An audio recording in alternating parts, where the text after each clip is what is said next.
hyper-local LA Sports Talk. The home of the 9-hour LA Sports Mega Block. Ladies and gentlemen, this is your captain speaking. We call it the LAX, LA Sports Mega Block. Of course, powered every day by LAX, Los Angeles International Airport, where change arrives daily. Let's get to it. Time to get in the air. We're taking off, LA. We have clearance, Clarence. Roger. What's our vector, Victor? Travis and Sliwa has clearance right now. Yeah! I would like to start the show with a quasi-apology to one Alan Sliwa. A little bit. Look, I don't regret This means a lot, by busting the way, your balls. because you don't apologize very often. I don't regret giving you a hard time. Yeah. Because I like it. I like to tease you, and it's fun. Yep. Sliwa found the right burrito. Let's just put it that way. Wait, actually, who suggested this to you? Who were the Twitter people that suggested it? I'll find him. I'm not kidding. Quite frankly, it came up a lot. And I don't really care anymore. You know what I mean? Like, that you got to where you needed to go is the most important thing. You brought in, and by the way, you were the one that was supposed to get breakfast, not buy breakfast for everybody. Yeah. But Slee basically hit a grand slam this morning. He shows up with a box of breakfast burritos, a variety of meats that are in there, a variety of salsas, and they were enormous burritos, and they were delicious. So, Al, I apologize for giving you a hard time. It was delicious. Thank you. That was so Lucky Boy in Pasadena, which it's funny. You had mentioned at one point, you're like, I think you're going to end up.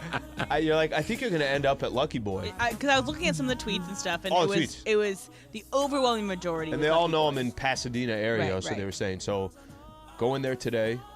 Get the 4 burritos. I asked them, can you cut it in half? Could have cut it into thirds. We got about you can call it 8 people in here today. So I'm like, all right, everybody having a burrito. It was more than enough. Chorizo, you got your chorizo, right? Jorge got his. I did. It was delicious. Thank you very much. Okay, Gracias. you got your I also had chorizo as well. I know you guys wanted that. I had bacon. It was You good. did bacon. Cody and I did a little bit of sausage. I think there's ham that's still left over there. Wait, what? Like second half or 11:30, my man, like you guys said earlier. I tried telling you. I don't know if they're still going to be there, but the burrito was Good job, really, Slee. How those warm flour tortillas? Wait, just real quick. The warm flour tortillas. You just kind of like wrap yourself in it on a cold day. It's great. On a cold day, don't you just want to kind of get tucked in on a warm flour burrito? Melted cheese, chorizo, potatoes, eggs. And it was the right amount of everything, right? It was the right amount of everything. The perfect amount. Hash browns were my favorite part of it. I think I rarely get the hash browns that are just right because they weren't like super crispy where it like kind of hardens in the bottom of the burrito. It was like crispy enough a good balance. Yeah, the ratio was perfect. The potatoes are great. I like crispy, like a little bit of whatever was in that. That's what I liked. That was just about right. You know, I saw. So the thank menu. you. You're very welcome. You are very welcome. You know, I saw in the menu. By the way, make sure you erase that tape that I apologized to him. Travis is right. I love how it's almost like somebody was forcing you to apologize, even though nobody told you that you have to apologize. Is your own self-conscious that was saying you should apologize. One of the hallmarks of being an adult is realizing when you've made a mistake and you're wrong, and you say, you know what, I made a mistake, I was wrong, Erase I apologize, but then erase the tape. It was good. Roars to you, Em. How you feeling? Roars. Does it sound like yesterday? That sounds much. I can hear you much better today than I could yesterday. Yeah, that was more because it's weird. There's this dial that if you turn it up, you can hear things better. That's crazy. I finally figured that out about halfway through the show yesterday. I'm saying, can you hear the roars? It sounds like Genesis, right? Yesterday was awesome. I had a really good time. I enjoyed getting to spend the day with Cody, with Al, with Chris. It was a really, really good day. We got to watch Tiger for a little bit. I got to show Slee some of my favorite spots. It was a good day. No, I listen. I kind of got a little starstruck. I know I mentioned that a couple times. First off, just being out at the Riv, that was. Can I stop you right there? Yeah. Riv, no the. Being out at Riv. At Riv. Yeah, it's like Facebook, not the Facebook. Right. And PCH, not the PCH. Exactly. So being out at the Riv. Now, being out at Riv, okay. Just kind of the moment you pull in and we got to take a shuttle to get there. Just obviously the area in the neighborhood, they're like, what the hell's going on here?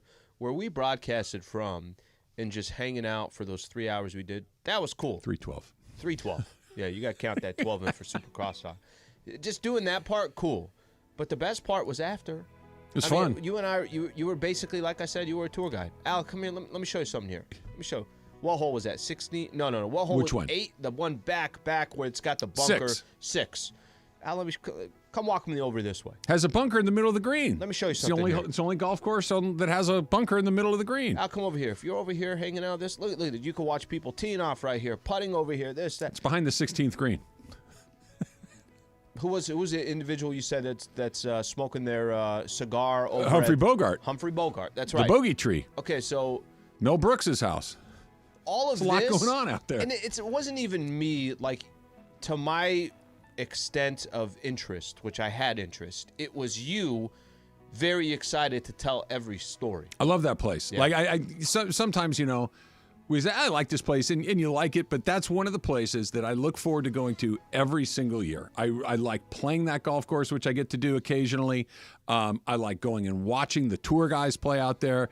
It's close to where I have a bunch of very fond memories. My grandmother lived not far from there. So it's just an unbelievable place that I get to go to. And then you get a little Tiger action on the same day, and you get to see him. And did you see what happened to him on the 18th hole? Yeah.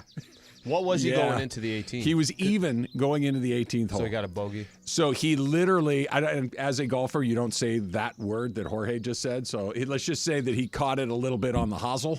Oh, yeah. S word. And, right. He S-worded it dead into the trees to the right. So he shanked it at the Riviera. Exactly right. Come on, Al, you can't say that. But other than that, he got around there pretty good. And it's just fun to watch. It'd be like getting to see Michael Jordan play basketball against the best players in the world. I'm just going to say, it's a living legend. Yeah. So even if he's not in his prime, it almost doesn't even matter. Seeing Tom Brady late in his career, even though he was still unbelievable. Winning Super Bowls. Yeah. Seeing Bron late in his career, even though he's still putting up numbers. I'm with you that it's a living legend. And you got a couple of cocktails in you, which was great. Yeah. Because a couple of cocktails, Slee, is fun to be around. How about where we got the cocktails from? Cody's nodding. Yeah. I was on vacation. I've never seen Al so loose. I know, it was good. It's margaritas. It was great. Margaritas I was jealous. You up a little bit. I had a 3-hour and 10-minute drive ahead of me. Well, that's the thing. I didn't have to drive anywhere, so I just had to. We'll get into that in 2 seconds. What's going on with you and I inside the Bluffs? Why are we? Dude, suspicious? we must look like riffraff. We didn't tell Emily the story. I think we should tell her. So we're in this thing called the Bluffs, Em, which is right to the side of the 14th green where we're broadcasting all day. Yeah. And it's like a hospitality tent. It's beautiful. Yeah. Got to have your wristband with you. And they've got a bar. They've got food. They can grab a Coke, a bottle of water, a drink, and you could sit and watch the golf. It's just basically everybody had what they needed except Cody. Yeah. So we go in and we're hanging out. Where were we there? 20 minutes? Half an hour? Yeah, maybe. And so I think I was looking for Chris at the time, and I'm walking around, I'm kind of looking for Morales. And I don't see him, and a guy comes up to me and says, "How you doing, sir?" And I'm like, "I'm fine. How are you?" And he goes, "Are you supposed to be in here?" And I just held up my wrist and had the red ribbon, like, "Yeah." And he goes, "Oh, I'm really sorry." And and I didn't have long sleeves on or anything. Like it was obvious that I'm like, whoa, and then they tried to toss Slee out too. Thing. No, so how the guy you walk? Cody's just walking around like he owns the place. Nobody says anything to him. Okay, this doesn't help, but we've had this happens, right? And it happened yesterday. We had a couple people come up to us and say, "Oh, Travis, good to see you guys. I love this show." So one guy kind of walked by me and give me this eye contact. Look of recognition. Yeah, and I was like, oh, okay. I'm like, maybe the guy's going to say it. Doesn't say anything. He just kind of continues to walk by. But definitely gave me a look like, something going on here. And the next thing I see is he's coming back around, but this time he's approaching me. Pace in his step. And he step. goes, hey, sorry to bother you, but, or he said, I'm sorry to do this, whatever it was. And he's like, I don't know if he said, should you be here, or said something about the wristband, whatever. He's like, do you have a wristband? I had my jacket, so it was over. I'm like, yeah. And he goes, oh. Like he was almost disappointed. Almost disappointed that he didn't get me. He didn't get to move you out. He came to you and I, Nothing to Cody. Cody's fine. It's not like Chris it's is a fine. Waste Management Open where you can just walk wherever you want. I had a bottle of water, and I'm Yeah. standing there watching the golf. But And it you was guys were it you was guys great. looked nice. It didn't look like Yeah. you were out of place. Like I No. saw you guys on the Zoom. You Yeah. looked like What the you hell's were going to a going on golf event. I was profiled. I think I was guilty by association by being near you. I think that they said that guy looks a little off. So Slee had I'm, one too many drinks. That's right. He that said too many shank, and you're like, cocktails. oh, he shouldn't be here. Stop saying that word. It's just not. Please, it's Well, infectious. that's why I almost got kicked out. It's- Shank, shank, shank, shank. Yeah, it's one of those things that I don't even like You know to what hear. it could have been? It's because when I had my first margarita, the second margarita, I went behind the bar and I said, I got it from here.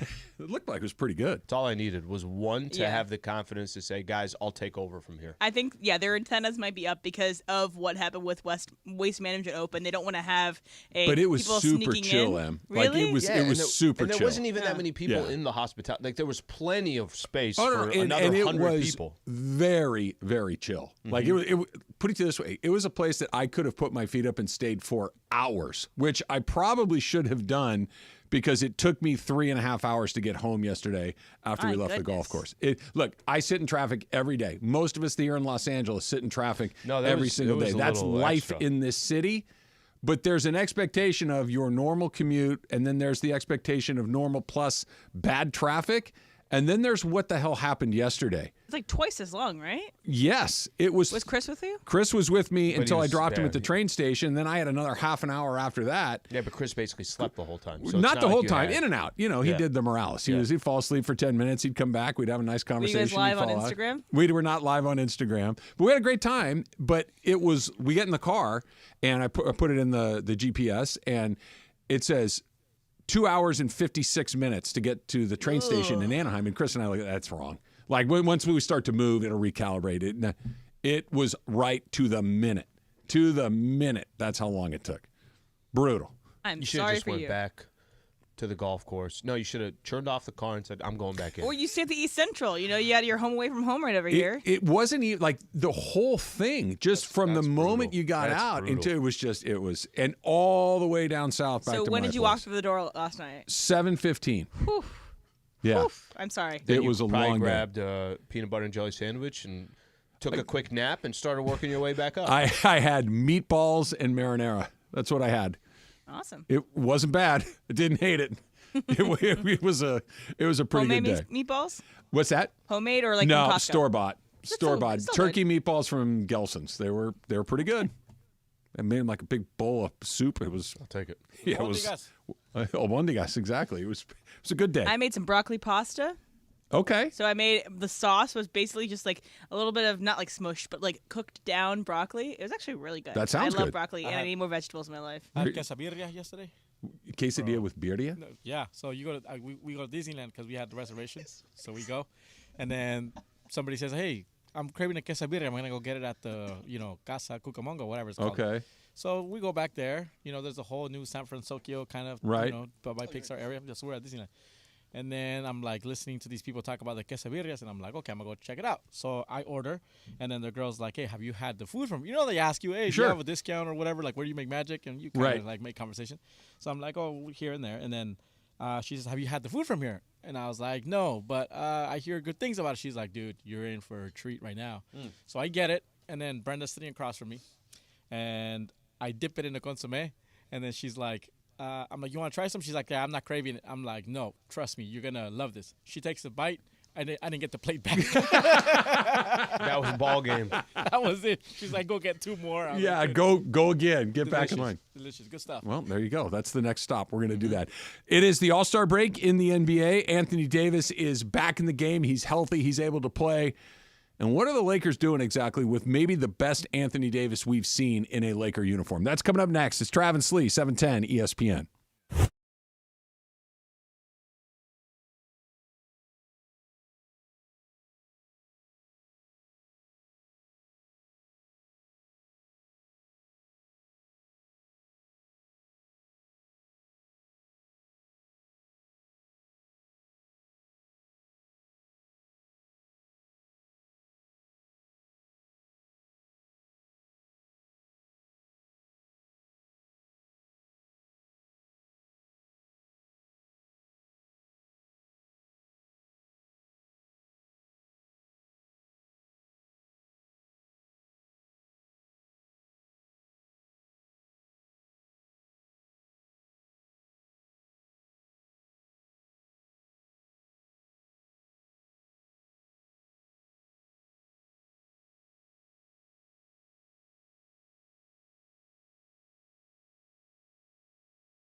Big news, Laker fans. John Ireland here. You can now stream every Lakers game on the ESPN LA app. Don't miss a second of the action with Michael Thompson and I on the call. Plus, all your live and local Lakers talk every day in the palm of your hand. You're one tap away from everything Lakers. You could even win Lakers tickets. Download the ESPN LA app and bam! Download the ESPN LA app at the App Store and Google Play.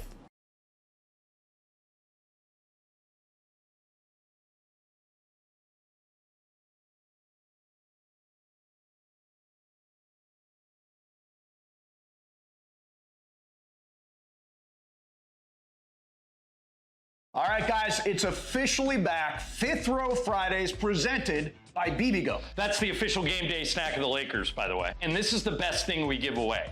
Fifth row seats to a Laker game. How many times do people come up to us and say, hey, give me Laker tickets? Yes. We don't have them. I don't even have them, but you can win them if you listen every day. And these seats are better than the seats that you and Michael have, right? 15 rows better. Yeah. Michael and I are like row 20. So here's how you win.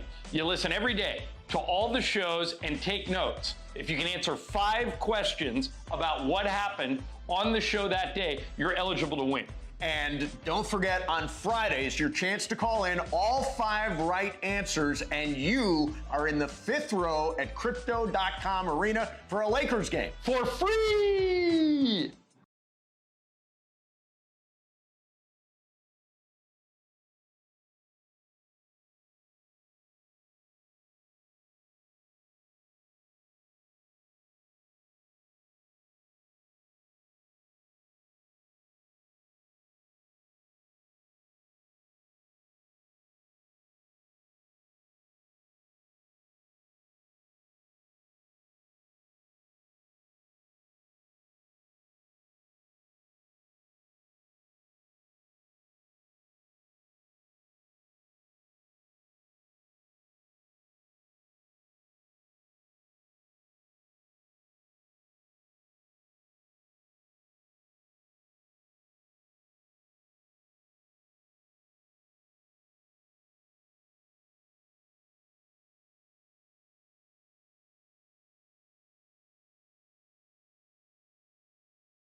Sliwa on 710 ESPN.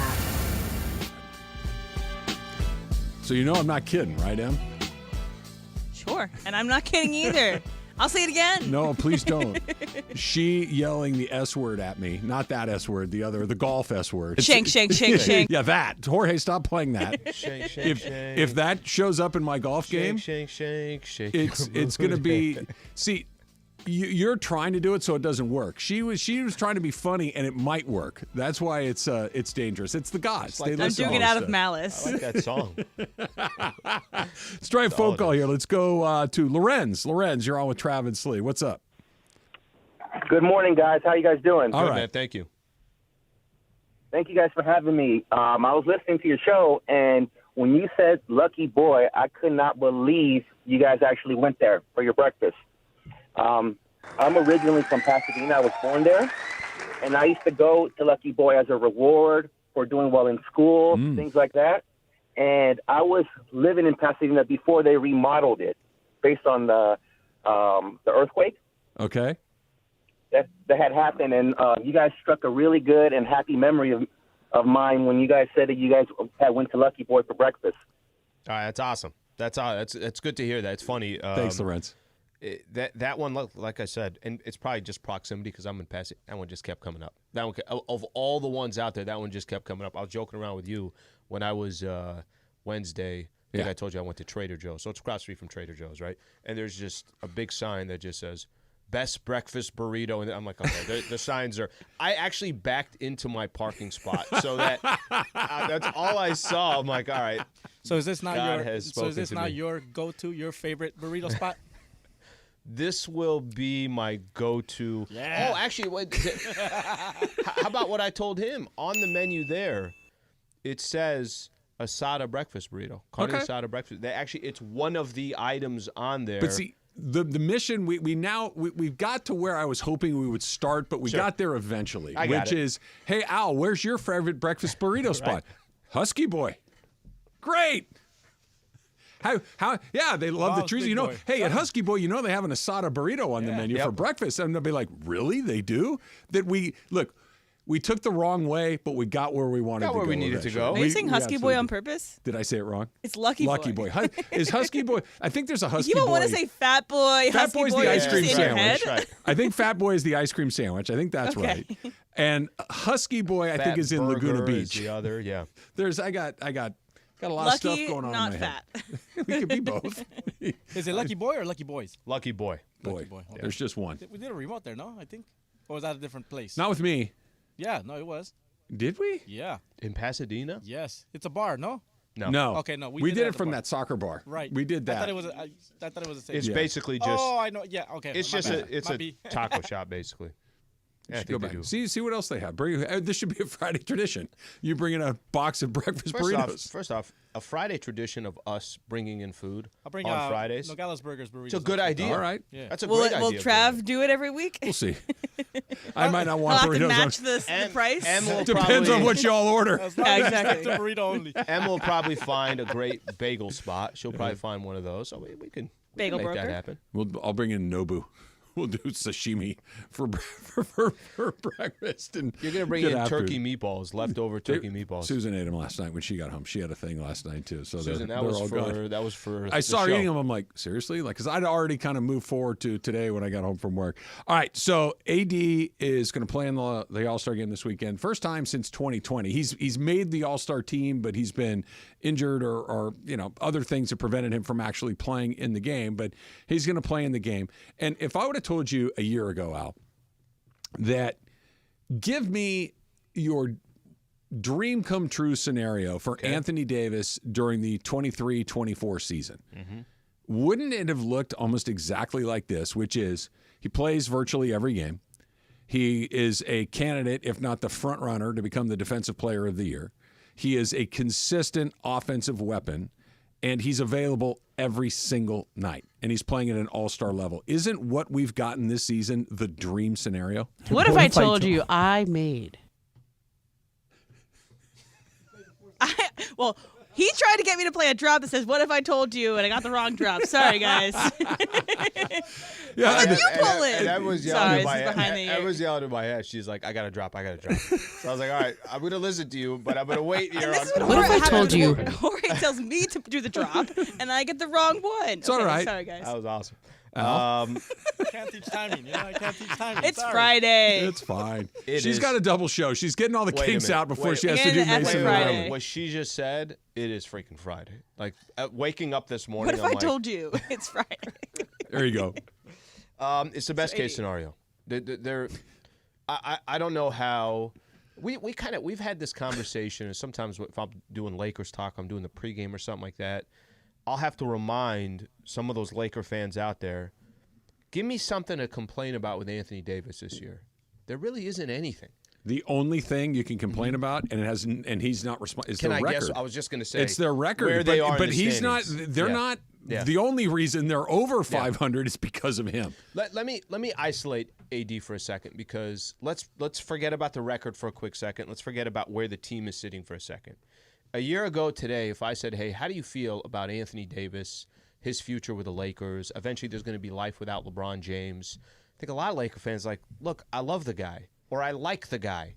He just can't stay on the court. That the problem is he can't stay on the court, or he has these Fluctuations. Fluctuations. Almost said a lot of other words right there. Squimmage. He's drunk on breakfast burrito. That part's true too. He has these ups and downs where we look at him. It's like, wait a minute, how did AD just had 36 and 15 in a game, and in the next game, he only took 9 shots, and he only got to the free throw line twice. That used to happen a lot with the Lakers. Actually, it happened, if you remember the first game of the season, they played Denver. Right. He was great in the first half and basically was a no-show in the second it was, half. here we and go it was, again. Here we go again. So I think the playoff of what you just said, he's been incredible this year. He has. Incredible. They played the Jazz a couple nights ago. It was the final game before the All-Star break. He had a moment in the game where this is what superstars do. Superstars, not all-stars, not good players, superstars. It's a close game. It's a 1-point game coming into the third quarter. I'm going to take over the game. He had 15 and 8 just in the third quarter. By the time the third quarter was done, Lakers were up 16. The game was over. So he's had moments like that. He continues to have moments like that, and he's been consistent too. So what do you do when you're getting the feeling the feelings of it? Fluctuations, yes, I understand. That when you get the season that we were all hoping you'd get, that quite frankly, I don't know if anybody was expecting it. We're all happy that it's here, but do you just kind of say, okay, we've got our guy. We've got the guy that's going to be the best player on our team moving forward. Now we got to figure out things that to help him, right? That we've been so preoccupied and so singularly focused on what does LeBron need to get this team to the next level. And why wouldn't you, right? LeBron is the multiple-time champion. LeBron is the multiple-time MVP. He's LeBron James. You don't need anything to it.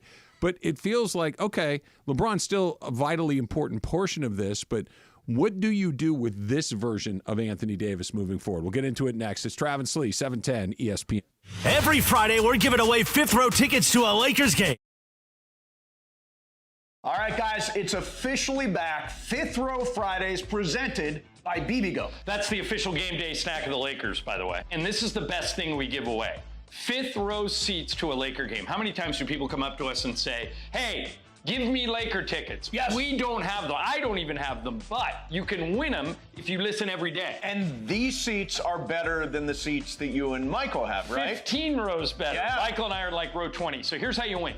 You listen every day to all the shows and take notes. If you can answer 5 questions about what happened on the show that day, you're eligible to win. And don't forget, on Fridays, your chance to call in all 5 right answers, and you are in the fifth row at Crypto.com Arena for a Lakers game. For free!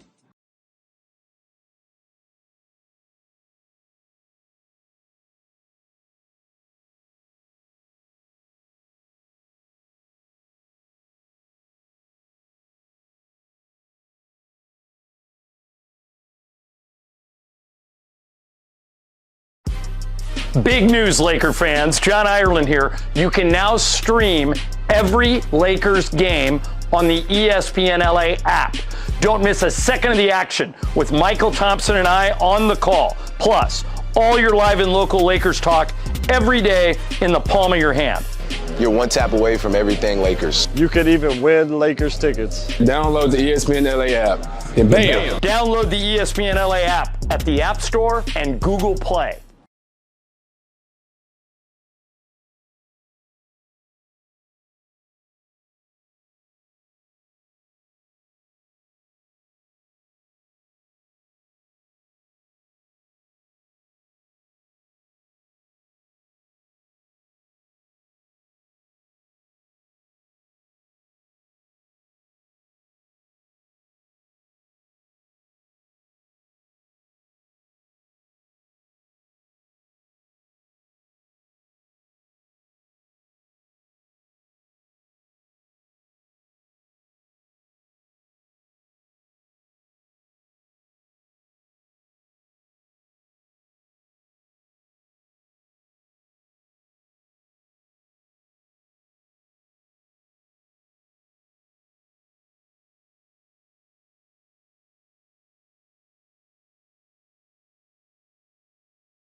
So are you preparing for your double dip, Em? Are you in the right headspace? Are you trying to pace yourself? Do you take like a 5-minute break between the two shows? How do you get ready for the marathon? I did have to pack my lunch today because I usually go home and eat my lunch, so I did that. That's the only real big change. I have instead of our document just ending at the end of our show, I have an extra 3 hours of a document ready to go. Are you ready to deal with Greg for a few hours? Yeah. I'm more excited to be with DeMarco. I love DeMarco. There you go. I love working with DeMarco. Focus it doesn't on happen all DeMarco. the time. Love Greg. And I see Greg a lot. DeMarco's a good guy. Marco's a really good guy. How did Greg do yesterday? I only got to hear the crosstalk portion because once they went on the air after that, we walked the golf course for a while. Gotcha. Yeah. So we'll see. It's going to be an experiment. We're going to have to be ready for that. Do you have to do Game of Games today? I don't do Game of Games, though I did have a game prepared, but it'll just never be used, which is fine. Just steal it and do it here one day. We could do it today. Put it in your back pocket, and we'll test out my Game of Games today later on. I'm waiting for her to be like, we'll start getting into a topic because she's got to produce both shows. Yeah, I can wait. No, don't bring that one up. Don't bring that one up. You guys are different people. They have different interests. No it's AD a different chat. show. Yeah, there's different flavors of ice cream for everybody. There you go. Right. Oh, I do have a last man standing if you want to play it now. Sure. Go. All right, so Klay Thompson ended his streak of most starts, like always starting a game. And it was before he didn't start, it was at 727 straight games where he started. Wow. It was the 4th longest active streak in the NBA before it was broken last night. Who are the other 3 people that have the longest starting streaks? So every game they play in, they start. Okay, yeah. So the injuries doesn't matter. It's not consecutive streak. If they played in the game, they started. Yeah, they didn't start on the LeBron bench. has to be on that got to be list. LeBron. It is not LeBron. It's not. No, I'm Steph's out. got to be on that list. Steph is on the list. Yeah. All right, Jorge, who's on the list? How's Giannis? LeBron not on that list? Giannis is not on the list. Travis? Actually, no. Back to Slee because Slee won it. So. That's it. Cody, you want one? Oh yeah, Cody. What do you want? Oh, I bet I know one. So Devin Booker? Sorry, you said Booker? Yeah, Devin Booker. It's not Devin Booker. What about his Lillard? teammate, KD? Lillard is correct. Yeah. All right, so we got one more left. KD? It is not KD. You're actually it's going to be hard to get to this one. Harden? No. Okay, give us East or West? East, East. I think. Yeah. Embiid? Good team, bad team? Team that was considering doing trades but didn't end up doing trades. Bulls. And who do you think it is? I bet DeRozan? I know. Yeah.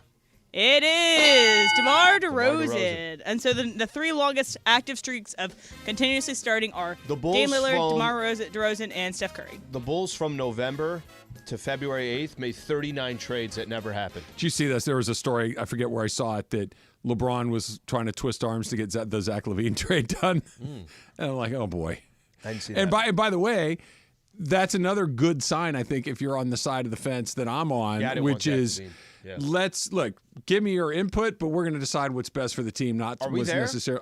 Maybe we are closer than I want to give them credit for. Because yes. that story there, plus the let's just use the All-Star break as an example, or this past trade deadline as an example, And the emoji. The emoji, might be there. I think this summer is going to tell us more. This summer will tell us more. But this just told us some stuff, because I don't know if a year ago if they were in the same position, or maybe it could have been, hey, once the Russell Westbrook thing went down, there's a much more of a filter here that happens before something gets approved. Yeah, the Westbrook thing may have been the tipping point. The Westbrook thing may have been okay, look, we tried it your way, now we're going to do it our way. And their way last year at the break was better. It worked. It got them to the Western Conference Finals. Their way this offseason so far has been less than what you would want, but it hasn't been disastrous either. If they start to look like they've looked over the last 2 weeks, maybe they're finally starting to find their footing a little bit. They basically didn't change anything other than adding Dinwiddie off of the buyout market. Yep. That if that's what it is, they go into the offseason and they do have some flexibility. They do have picks to trade. They do have some money to spend, and they spend it judiciously as opposed to recklessly all in. Here are all our picks for this one guy, especially now. There are varying degrees of guys. Donovan Mitchell is like, okay, that works for both things. And then there's the Trae Young thing, which in my opinion is just a different flavor of Russell Westbrook. It's a guy that puts up numbers but doesn't really impact things all that meaningfully. I think we're going to know a lot by the time that the summer's all said and done and free agency is finished. Yeah, I think the Russ thing also did something where even if you weren't crazy about what the Lakers did this offseason, even if you said, I just don't think they have enough talent, but I think they gave themselves options, that they're not stuck to one guy. It's not one guy is making $45 million, and to get rid of him, we got to attach a ton of assets. That they basically broke up Russell Westbrook's contract into D'Lo, Austin Reeves, Rui, and Jared Vanderbilt. Not exactly those numbers, but to an extent. And like you said, it gives them optionality. And so that brings us back to AD. Okay. Anthony Davis is giving you exactly what you were hoping he would give you when you made this trade 5 years ago. This is exactly what you were hoping, that he would be the player that you could see as the center of a championship team. That he plays every night. He plays unbelievable defense. He's consistent offensively. You thought, I think you brought up a really good point about what they did in the third quarter of the Utah game, where he just basically said, look, get out of my way. I'm going to end this game right now. We'll take the rest of the night off. He did that. He's available. He seems to be comfortable in this role. And knocking on wood, it doesn't feel weird. And it's not like, hey, AD hasn't missed a game in a week. Hey, he hasn't missed a game in a month. He hasn't missed a game. He's just been this. Is it safe to think this is what he's going to be? And I understand anything can happen to anybody, but do you make decisions now based on this is the Anthony Davis we're going to have? Let's make sure that he has what he needs moving forward. That let's not waste another one of these years where you've got one of the best players in the league and yet the team's still kind of floating around 500. I played the conversation when Lakers traded for him. Wasn't it supposed to be a couple of years into Anthony Davis as a Laker? That baton's going to be handed over from LeBron. I still want to stop it. It's never handed over. It's taken. Okay. It's taken because Kobe didn't receive it from Shaq. Yeah. He ripped it out of his hands. Perfect. And said, by the way, if that means you got to get the hell out of here, there's the door. Well, here's LeBron. He's not handing it to him. Right. And here's the question with Anthony Davis. The first couple of years as a Laker, there was no time that you thought, hey, Anthony Davis is taking that baton away from LeBron James. I think we're reaching a point, and again, because it's LeBron and because it's the type of player that he is, because he's as powerful as he is within the league and the organization and everything else, I think we're still I think we're finally reaching a point where it at least seems like, hey, LeBron didn't play in the game, the Lakers still looked good. AD still took over. AD still dropped 30-plus and 15 rebounds and whatever the case is. At least from a confidence perspective, I know that I'm definitely feeling more confident about where AD is today than where he's been in the past. And I'm also feeling more confident that if they start making decisions based upon as AD is our foundation, what does that look like? Like, let's make decisions this upcoming summer, but AD's the foundation, not it's LeBron and maybe Anthony Davis, or it's LeBron and then Anthony Davis. I think the front office has to be thinking to themselves, okay, finally we're getting to this point where AD is the foundation. Well, is the rest of the team this bad? You see what I'm getting at? Like, is the rest of this team this bad that we're talking about Anthony Davis as one of the best players in the league, which, by the way, he has been this season. LeBron James's numbers are still, they look like LeBron James numbers, understanding that, he's not what he was at the defensive end, that he's a little bit more, hit and miss on any given night, but he's still playing at a very high level. It's not like you'd be looking to get rid of him because of performance or anything like that. That if you're getting an MVP-ish season from AD, if you're getting an all-star caliber performance from LeBron James, both of those things are true. Team's 4 games over 500?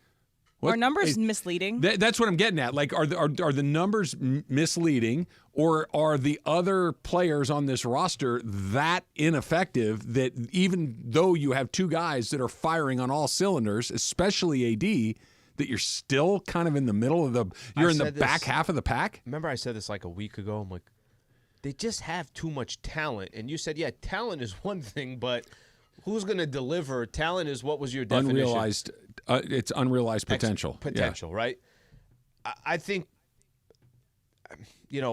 that's what I think's made this team so confusing.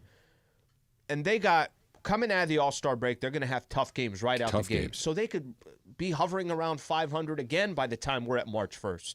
And that's not unrealistic. So one of those two things have to be true, right? So if they come back out and they play Phoenix, they play Golden State, they play OKC, I want to say. Golden State, Phoenix, and it's a Minnesota maybe. Anyway, it's a series of pretty compelling opponents. If they're right back to 500, the Clippers, one of these two things has to be true. Either the LeBron AD tandem is not nearly as deadly as we think it is, or their supporting cast is much worse than we think it is. Because at this point, you'll have played over 60 games, and you'll have won 30 and lost 30. And both things can't be true. It can't be AD and LeBron are one of the best tandems in basketball, and we have the right supporting cast. Then why are you 30 and 30? That can't be true. One of those two things has to not be true, right?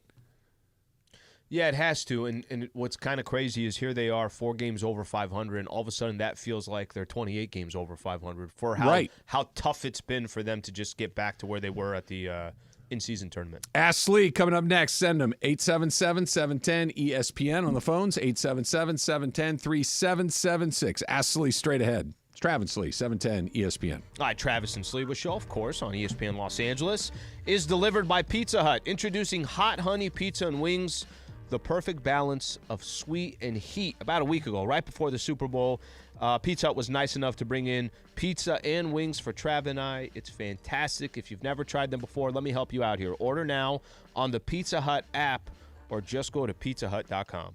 Steve. All right, guys, it's officially back. Fifth Row Fridays presented by BBGO. That's the official game day snack of the Lakers, by the way. And this is the best thing we give away. Fifth row seats to a Laker game. How many times do people come up to us and say, hey, give me Laker tickets? Yes. We don't have them. I don't even have them, but you can win them if you listen every day. And these seats are better than the seats that you and Michael have, right? 15 rows better. Yeah. Michael and I are like row 20. So here's how you win. You listen every day to all the shows and take notes. If you can answer 5 questions about what happened on the show that day, you're eligible to win. And don't forget, on Fridays, your chance to call in all 5 right answers, and you are in the 5th row at Crypto.com Arena for a Lakers game. For free!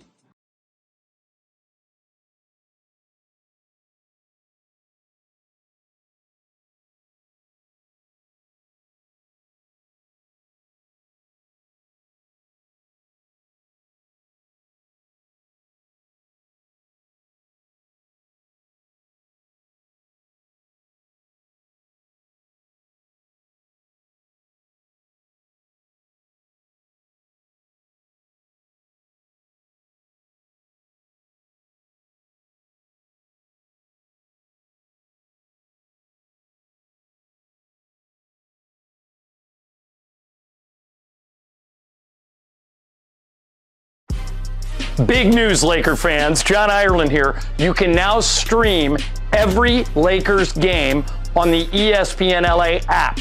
Don't miss a second of the action with Michael Thompson and I on the call. Plus, all your live and local Lakers talk every day in the palm of your hand. You're one tap away from everything Lakers. You could even win Lakers tickets. Download the ESPN LA app. And bam! Download the ESPN LA app at the App Store and Google Play.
Friday at 10:45. Let's get to it. Ask Slee right now.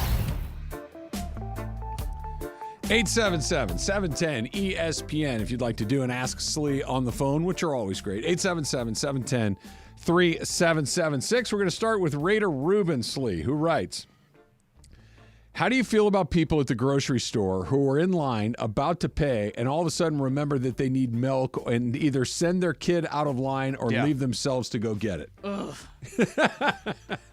That bothers Emily is not a surprise. Okay, so here's the scenario. Here's the question. The question I have is, are they basically, you got a small window if there's somebody in front of you. They got a lot there, right? So it's like, are you going to stop the process or are you just going to cut this thing short, but everything's going to keep going?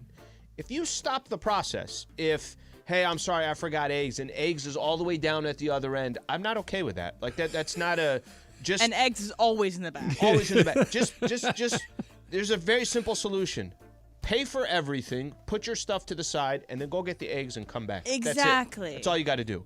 But if it's it's like 2 minutes here that we're going to wait. Now there's people in the rest of the line. Like, it's just, it's very, I think, rude. They're not trying to be rude, but it's kind of rude. We're not on your schedule, lady. Just pay, move to the side, and then maybe even when you come back, you could kind of skip the line, get the eggs, and go. Something like that. So I'm not okay with it. This actually happened to me the other day because I did this. So I forgot something, and I was like, oh, shoot, I'm on the way. Like, I just put everything in the cart, and then I had my receipt. Yeah. I went back, and I picked something up, and I went through the checkout line, and then it's got the one thing that I've done that. Okay? I just did that recently, too. Exactly. Tomatoes and onions, I forgot. Okay, I cool. only inconvenienced myself. Went back, got the tomatoes and onions, went through the self-check. I'm out. Nothing happened. All right, so Caps Out of Matt says okay, this. the silence here tells me that You not disagree. only do you do this, You can eat the but bagel you've in done line. it recently. You're gonna go. I haven't done it recently, but you're gonna have to wait for me. I'm sorry. A lot of items. If I need my eggs, what's the longest it could possibly take for me to walk to get eggs and come back? 45 seconds? A little bit longer. Yeah, it's gonna definitely be longer than 45 seconds. Not really. Yeah. Not really. It's really not. Okay, let's say it's a minute and a half. Double that. Okay. It's a minute and a half. You're gonna be fine. But then it's all of our minute and a half, not just yours. That's my point. You're gonna be fine. But it's you not, will survive. But it's 90 not, seconds. It's not the minute and a half. It's not the minute and a half. It's your air. No, and you're telling I everyone to understand that. wait on your air. I understand that, and it is my mistake that I forgot it. But again, it's an honest mistake. I forgot my eggs. I'm going to go do it. Now, if I went back and got my eggs and said, oh, by the way, I forgot the bacon, you can't. Can I tell you this? You get one. If you did this to me, you get one. That's funny. You get one. You get one. Like, you can't do your shopping in the line. If you did this to me, if you churned and said, and I'm the next one in line, and you said, well, hey, of course. You said, hey, my bad, I forgot the eggs. You mind if I just run and grab the eggs and come back? I'm not going to say no to that. Or if it's like while you haven't put anything on the conveyor belt yet, if you're like a couple people behind, you're like, oh shoot, hey Johnny, would you go mind getting this? That's obviously no problem. But it's one of these things. Like, I'm not going to say to you, hey, would you mind? I'm saying, I forgot the eggs. I'm going to be back in 90 seconds. I'm sorry, and I'm leaving, and I'm coming back. And you better be on a jog. You must guys go to some very big grocery stores. Yes. I don't know. You have a bigger store than I do. What's up, Em? Also, one of the things about grocery store lines. So in New York City, a lot of these grocery stores are tiny, like tiny, like Trader Joe's tiny. Yeah. And so the line for the checkout is almost like as big as the store. Right. And so people will go as a couple, and one person in the couple gets Stays in line, in line and the other person goes shopping, and then you pray that person's done by the time you get to the shop. I'm stressed by that. All right, so here, this one's from Capitano Matt. This is great. So Lent started on Wednesday. Yeah. And he said that I saw someone suggest a reverse Lent, where they adopt a vice for 40 days. Which vice would you add, Al? What vice would I add? First off, let me just say this about Lent. I completely forgot. So I went to Ash Wednesday on Wednesday. I'm not supposed to have meat today. Yep, too late. I got a text from Michelle right before the show started. She's like, hey, just a reminder about not having meat today. I'm like, Chorizo. I just literally had a breakfast burrito with sausage in it. So that one I'm already over. What are you supposed to put halibut in it? No, but you could do eggs, Tilapia? cheese, potatoes, and some guacamole. And I think that's a nice mix right there. Bet the sausage was better. What would be my vice? I'm not gonna, drinking, I don't drink a lot. So if I just add drinking, I don't think that really matters to me. I've More got fast food. Okay. I don't do fast By food the way, very yeah, much. that's kind of a vice. Yeah, Like more fast food. This is something. This is a vice. This is something that's unhealthy. And Be it's meaner to people. There you go. It's something that I don't do, but I kind of want to do it because I like being around them, and I wish I liked to smoke cigars. Because when I'm around, I have friends that like to smoke cigars, and when I'm around them, I enjoy it. If I smoke a cigar, I feel like I'm going to die. No, I know. Right? Like they make me feel dreadful. Mm-hmm. But maybe for 40 days, I could be the cigar guy. Just every just day kinda you have a into it. cigar. But I like it, and I great do would that think it be has a good in our look. prep meeting. Like you start putting your feet. Yeah. It's 8:45, and Trav is just lighting his stogie. I want to be like Robert De Niro in Cape Fear, just sitting back there with that giant thing with like plume of smoke going Yeah, on. I watched a short film last night, and it was just like everyone there looks so cool when they're Maybe like another smoking a vice. cigarette or cigar, and I'm never gonna do it. I know it's not. I have asthma. It's not good for me.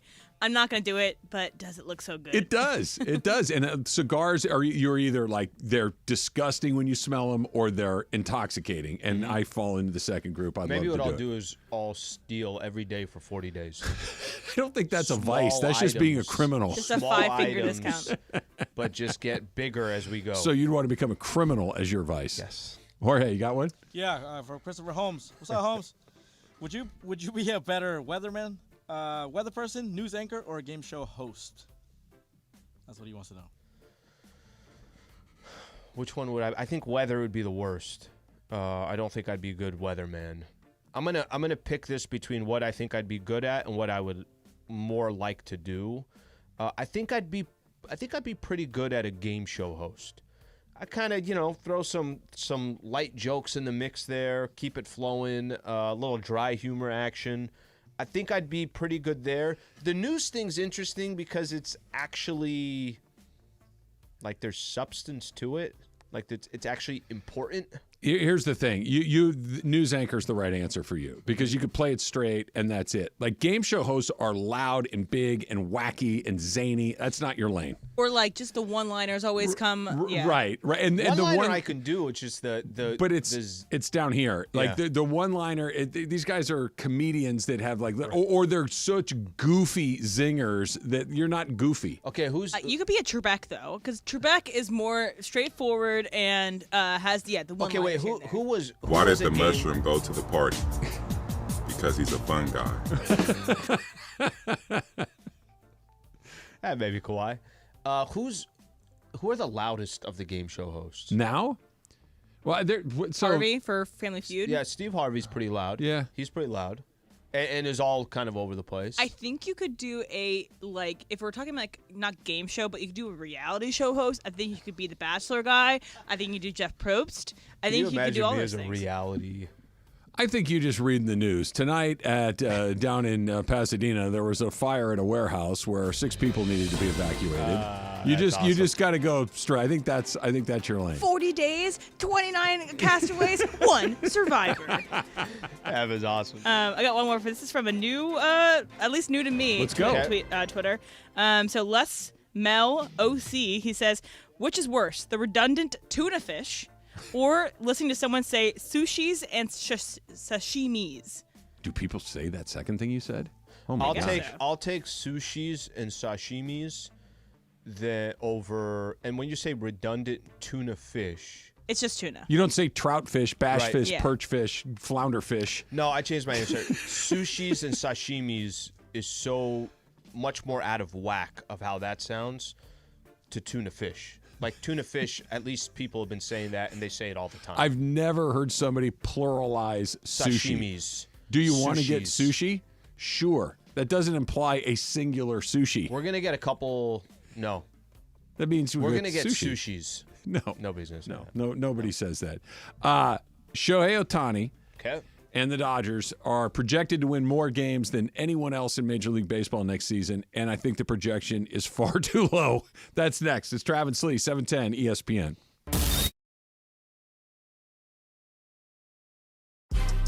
Big news, Laker fans. John Ireland here. You can now stream every Lakers game on the ESPN LA app.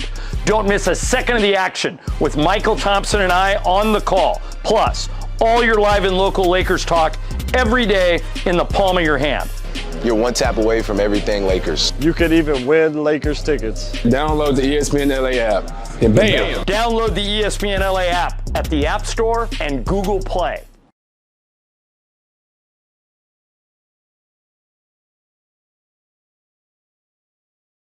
All right, guys, it's officially back. Fifth Row Fridays presented by BBGO. That's the official game day snack of the Lakers, by the way. And this is the best thing we give away. Fifth row seats to a Laker game. How many times do people come up to us and say, hey, give me Laker tickets? Yes. We don't have them. I don't even have them, but you can win them if you listen every day. And these seats are better than the seats that you and Michael have, right? 15 rows better. Yeah. Michael and I are like row 20. So here's how you win. You listen every day to all the shows and take notes. If you can answer 5 questions about what happened on the show that day, you're eligible to win. And don't forget, on Fridays, your chance to call in all 5 right answers, and you are in the fifth row at Crypto.com Arena for a Lakers game. For free!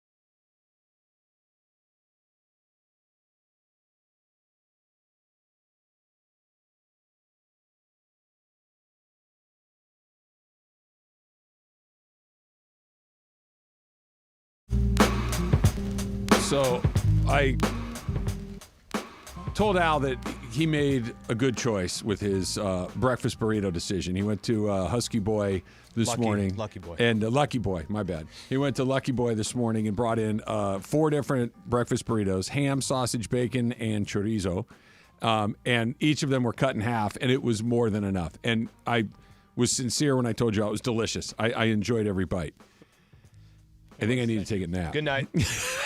Good night, Like everybody. I've been trying to fake it for a minute here. I asked Emily a second ago. I said, "Does it feel like? Do you feel like you ate a bowling ball? Because I do. I have like a rock sitting in my stomach right now." You know, I've been good too. I had half a burrito, and I told these guys I gotta go get a soda. Like I need something. Like I haven't drank soda in a while. And today I'm like, yeah, I gotta get a soda. You got a Celsius for it in the studio. You can have one of those. Crack one of those open. I've had 2 giant cups of coffee, and I'm I'm on number like, 2. yeah, it's not really happening. So I might retract my apology from earlier. Did you put like Sominex in those things or something? I don't think a burrito is usually how they say, get the day started. A nice warm burrito to get your energy up. Start your day with 5,000 calories. If you haven't had 5,000 calories before 9 a.m., you're doing your day wrong. I am Travis Rogers. It was delicious, but my goodness, can you imagine eating that whole thing? Yeah, I was just going to say, that was just half. I'll probably have the other half later today. Like, hey, I'm out of here. I'm going to go do it. Yeah. Hey, ham? Sure. Yeah. It's ham. Sweet, Who was salty. it? It's delicious. I think it's Nathan, right? Nathan on the other side? He's not eating that thing. Yeah, so here's the best part. I went to him, and for those who don't know Nathan, he's not really, he's behind the scenes.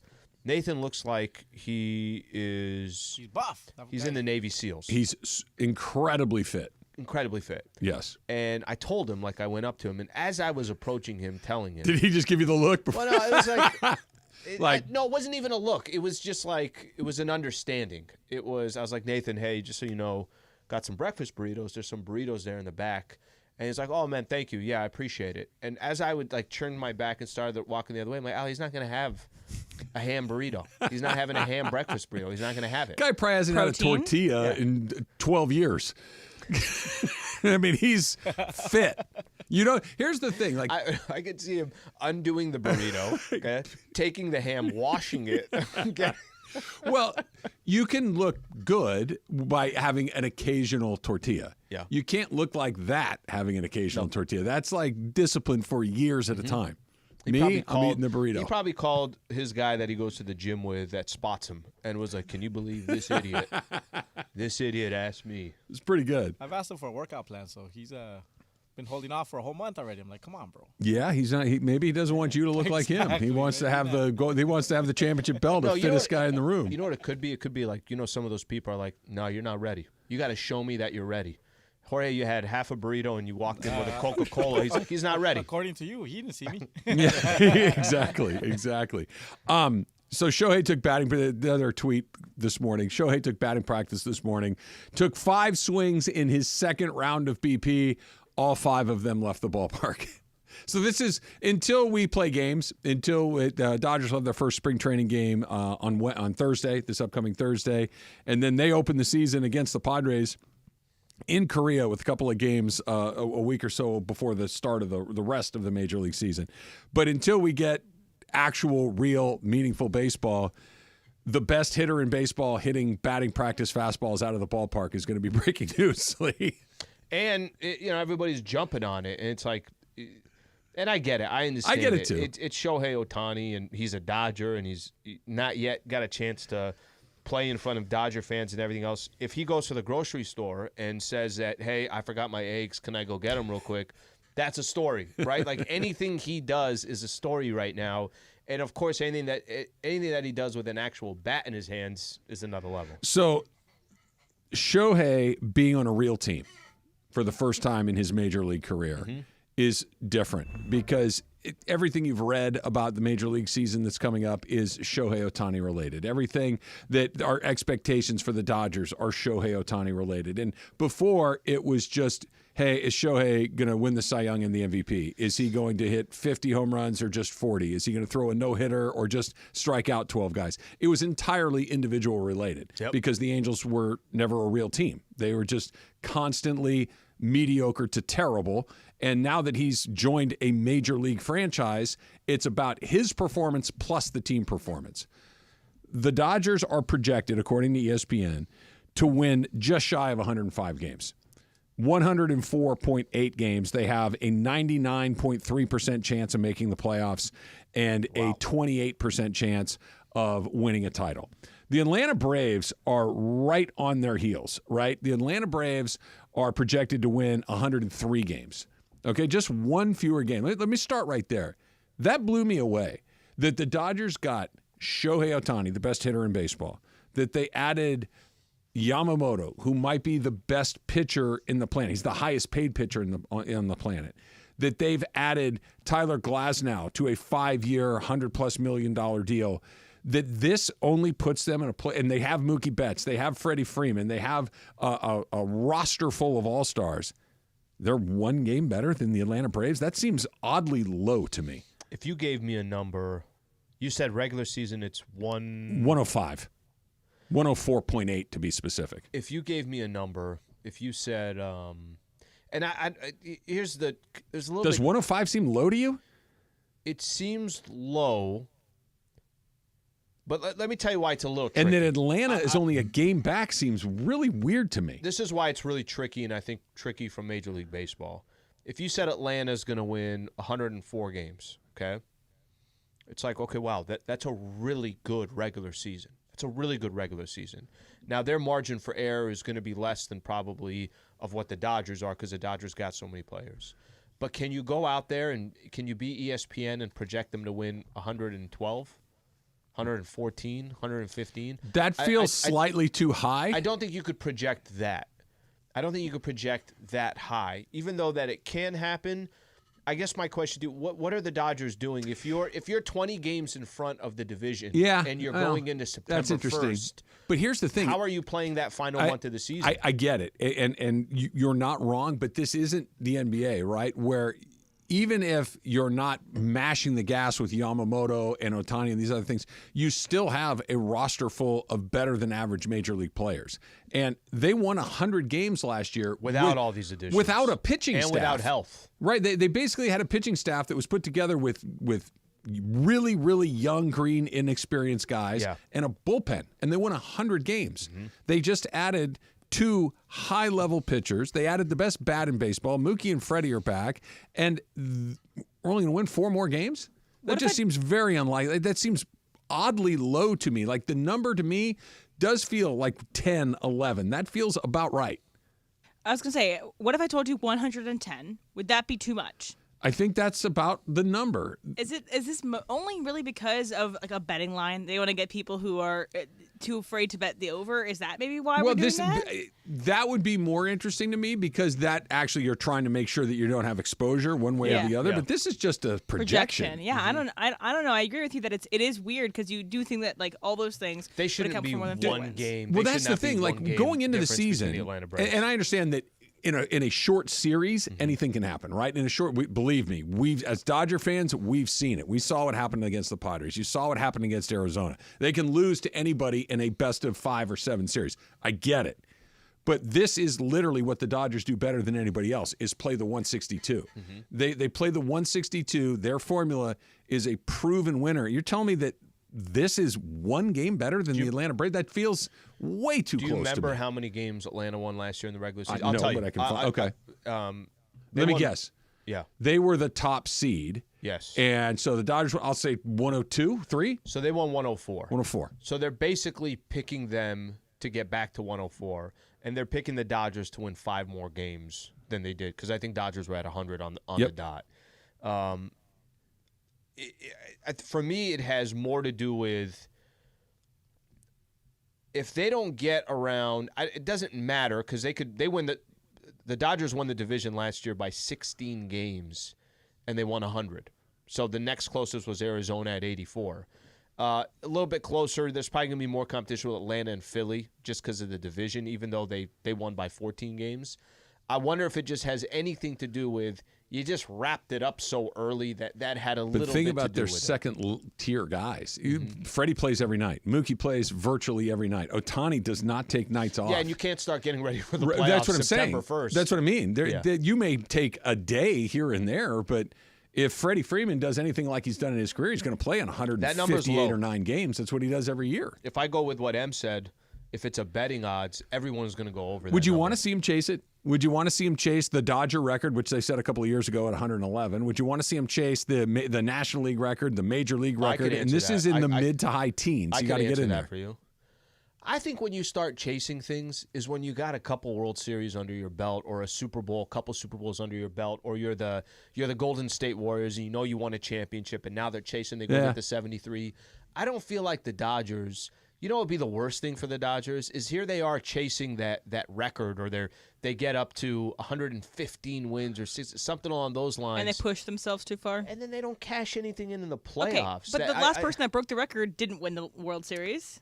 No, again, this is a baseball thing. This is not if you get the record, you're not going to win the World Series. It's the best team only wins about 40% of the time. That's just the nature of baseball. But there is something about winning 115 or 16 or 17 regular season games. There is, but I don't think for the Dodgers that means anything. Like I'm going to go back to when the Patriots went 16-0 in the regular season and then won the first 2 playoff games. They're 18-0 now going into that final game. They had World Series under their belt. They had Super Bowls under their belt. They were trying to do something, Trav, that, what is it? It's always the 72 Dolphins or whatever year it was. They went undefeated. Was it Berman every time that somebody gets a loss? They pop the champagne. Well, Larry Zonka and all those guys do that. Yep. Bob Greasy and the crew. Yeah, that's right. Yeah. That's right. Okay, so I only bring that up because let's just say the Dodgers won a World Series this year. They won a World Series. That's it. Like, they got one under their belt. Now you can kind of start, okay, how do we keep this thing juiced up? What are you doing to try to the Chiefs are thinking in their head, hey, nobody's ever won 3 in a row. Like, become a franchise that's accustomed to winning the whole thing before you start worrying about things like that. Rob Manfred said that he's going to tap the mat in January 2029. That'll make 15 years as the commissioner of Major League Baseball. And he's had a weird tenure because he's had some things that I think are incredibly beneficial to the sport, but he also was overseeing and in charge of one of the ugliest things that's happened in Major League Baseball. Like he has his foot in. Hey, you made the games go quicker. You expanded the playoffs. You really made the game more fan friendly, and a lot of different. Their replay system works better than just about any replay system outside of tennis. They've done some things. Oh, and by the way, you knew a team that aggressively and openly cheated, and you shrugged your shoulders and said, it's just a piece of metal. Like, you did both of those things. I feel like most of the time we remember scandal more than we remember, like, administrative wins, you know? So, like, I don't know. If we think about the commissioners in any sport, it's like we care more about, he made sure this guy never came back into the league ever again, rather than, they actually added 2 people. And you attribute that more to baseball than you do to Rob Manfred. Like, I'll definitely remember Rob Manfred probably for the Astros thing. So it's kind of, it's hard to do that. Is that how you see it?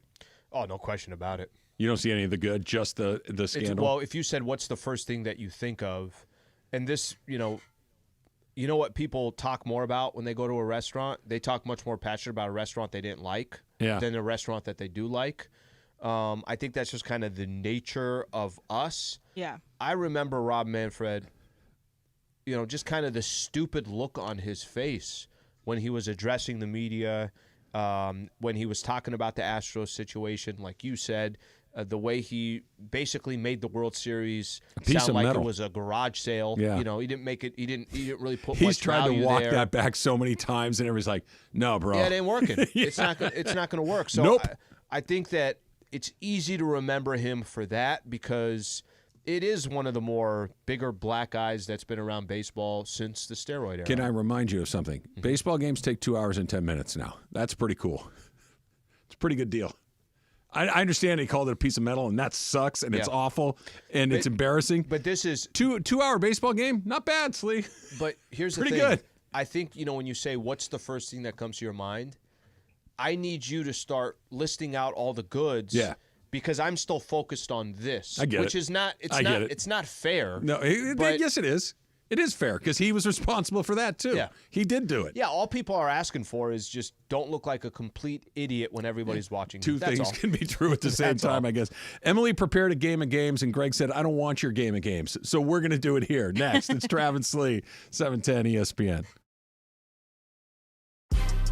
Big news, Laker fans. John Ireland here. You can now stream every Lakers game on the ESPN LA app.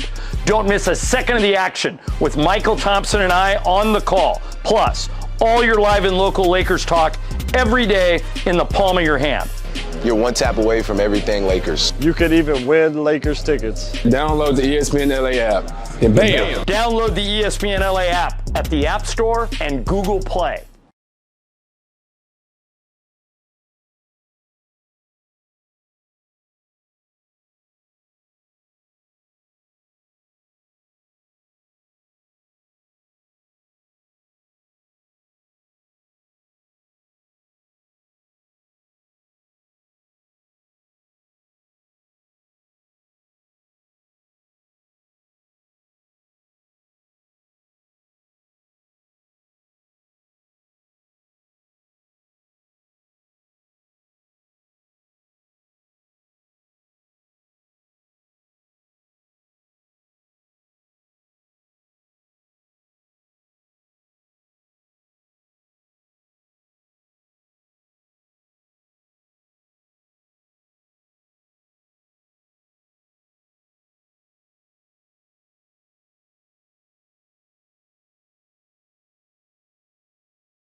710 ESPN. Game of Games. All right, guys, ready to play Game of Games? Why did Greg tell you he didn't like your version? It's fine. He just hates me and hates Taylor Swift. So that's why I'm doing this. Now that he's a big-time host, he can just shoot things Yeah, down. exactly. She wanted to play. I was like, no, man, you can't play. Emily is filling in for, she's producing Yeah. during Mason and Island today. Berg's doing it with DeMarco. She had Game of Games. Berg said no to her Game of Games. All right, well, we're going to use it. Just so I have the order of operations correctly, Emily did her job, and she was just flicked aside like, no, told no. thank you. Exactly. And then he comes in here to try to sell it. No, I understand, Greg. It's fine. It's going to be the big BC doing his game today. That's so right. so stay tuned for that later on and see how I do. All right, so this game, Taylor Swift announced one of her new albums that's coming out on April 19th. It's going to be called the Tortured Poets Society, okay? So she released the track list. So there are Just some... the names of the songs. The names of the songs. There are some funny ones. There are some very interesting ones. And I made up several fake ones. Okay. And you guys are going to figure out which one's a real track list I like title and which one's a fake It's easy. track list title, I already okay? know 'em all. Everybody gets a chance to answer, so you can say yes or no. Okay. Okay. So the first one I have is Who's Afraid of Little Old Me as the track title with a question mark at the end. Okay. Travis, is that real or fake? Real. Okay. Al? Yeah, it's real. Okay. Jorge? Against the crowd. Fake. Okay. It's real. Okay. It is real. Yeah. So everyone but Jorge gets one on that one, okay? So it is on one of her albums. So Are you keeping score, Em? I am keeping Okay. score. Yeah, Trav Right. and I, we knew that one. We knew that one. The next one, the title is California with 2 exclamation points featuring Florence and the Machine. Okay? So California, 2 exclamation points featuring Florence and the Machine. Alan, is that real or fake? You're going to make up all that? I'll go real. Okay. Cody? I think it's fake. Okay. And Alan? Or sorry, not Alan. Jorge? Fake. Okay. And Travis? Fake. It is fake. The real song title is called Florida with 2 exclamation points featuring Florence and the Machine. What was that? Emily's creative. All right, those are the 2. All right. She's like, So- one exclamation. 2-2-1-1. Yes. Okay. Oh, Yeah. yeah, Travis, you have both. Cody and Trav I and both have Cody 2. have 2. Yes. Yeah. Yeah, so Cody and Travis are in the lead with 2 total points. All The right. next one is going to be I can fix him. And then in parentheses, no, really, I can. All right, Cody, you're starting. I'll say it's real. Okay, and then let's go Alan. Fake. All right, Jorge. It's real. Okay, Travis. What did Cody say? Did you say He I'm said not real. you said real, Code? I think it's fake. All right. It is real. It's a real title that she has. Sweet. So Cody's got 3? Yes, Cody has 3 and he's in the lead. With 3, everyone. Travis, you have 2. Jorge has 2. Alan has 1. Okay. Cool. That's awesome. Next Cody title. is disqualified. The smallest man who ever lived. The smallest man who ever lived. Is that real Better or is hope that that's fake? not about somebody that she currently knows. It's probably about her ex-boyfriend. Cody. It's real. All right, let's go, Alan. Yeah, screw it. Fake. Okay, let's go, Jorge. It's real. All right, Travis. Fake. It is real. The smallest man who ever lived is Cody, real. what the hell is going on over there? Cody's running away with this Who thing. was her boyfriend prior to Travis Kelce? Joe Alwyn. Poor Joe. Harry Styles, no? Harry Styles was it was like 10 years ago, Jorge. Come on. All right. Joe's not feeling good about himself. It feels like yesterday. Yeah, it seems like yesterday. That is not a name of a song. Fake. All right, so Taylor Swift is a connoisseur of film history. She's a big fan of history in general. So my next one is the title called Betty Davis. Is Betty Davis a real title off of this album? Jorge, you start. It's fake. All right, Travis. Fake. All right, Alan. This one's real. All right, and Cody. I'm with Alan. It's real. It is fake. That's the first one that Cody missed. The real title is called Clara Bow, which is a different actress out there. Emily added the film stuff just to throw you off. Yeah, I wanted you to really think about it. All right, the next one. Nobody follow me. Is this real or fake? I'm tired of running for you. I'm tired of running for you. For you, FOR? Yes. Travis, you start. I'm tired of running for you. That. Yeah, you know what? That's true, fake, real. So you think it's real? Yes. Okay. You said true, real, fake. But because I'm like that, I'm stuck on the bad grammar of it all. But I think it's real. All right, Jorge. I'm going fake. Fake. Okay, and then Alan. Real. All right, and Cody. I'll go real. It is fake. Oh. It is fake. Jorge, Jorge's you're gonna honestly win. tied with Cody now, so you only have one miss. All right, so. I missed 6 in a row. And you had a 50-50 shot. Okay, next one. We have 2 more left, okay? 2 more left, and then we have a tiebreaker if we need it. Now I'm trying to get them wrong. All right, so we got the alchemy. The alchemy. Is that real or fake? Alan? Because I'm going to try to continue my streak, I'm going to go fake on this one. Okay, Cody. I'll go. Alan said fake. I definitely Cody said throwing fake. heat at Slee. That's great. I'm gonna go. I'll go fake. I'll go fake. You shouldn't have done that. Jorge? I'm trying to go for the lead. I'll go real. All right, Travis. Real. It is real. It is real. What, Cody? What are you doing? Here's why. Like a lot of her stuff, or let me put it this way, I don't know what the hell I'm talking about. But let me just say, I feel like she's about transitioning and metamorphosis and turning one thing into another, which is alchemy, right? That turning lead into gold is out. That was the idea of it all. That felt like, that's the only one I actually kind of tried to think my way through.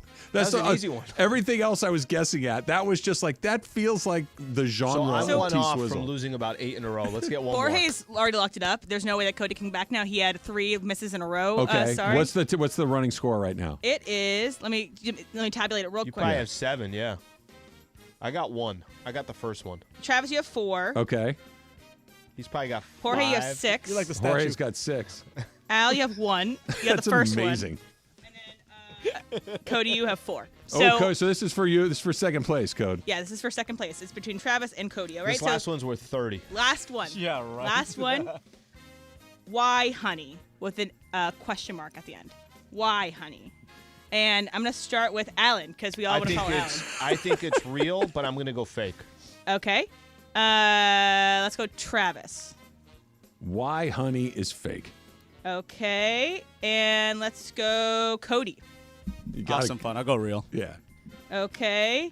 And then Jorge. I'm going real. It's going to be real. It is fake. Oh, Travis gets second My place. streak- Jorge wins. my Cody's streak- gets third. Al streak's is over. right at the end with 2 You got points bookends, Slee. You got the first one and the all I last needed. one. That's Let all me you throw needed. one more bonus at you guys. Okay, So this will be her. What number album is Hey, this? hold for on. her? I won. Hold on. I Oh, that's won. right. That's your victory music. Victory song. Yeah, there you go. So, what number album is this for her? I'm not counting re-records. I'm not counting extra special stuff. So, she has X amount of studio albums. And she's in her 30s? She is 33, 33. I think. What do you put out? I'll say she has 12 34. albums. Okay, Alan. I'll go 14. Okay, Jorge. I'll say. He said 14. I'll go 16. Okay, and then Cody. Wait, what did Alan say? 14, 16, and 12. Oh, I was gonna say 12. I'll say 11.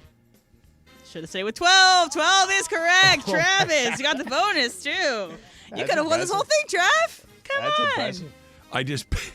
I figured she started when she's about 18. She's 33. That's 15 years. She probably doesn't do one every year, but she's damn close to doing one every year. 12. I'm basically Casey Kasem is what it comes down to. TF12. Factor Cap is coming up next. It's Travis Slee, 710 ESPN. And just because football season is over, Slee, doesn't mean that you can't keep playing Prize Picks. Yep.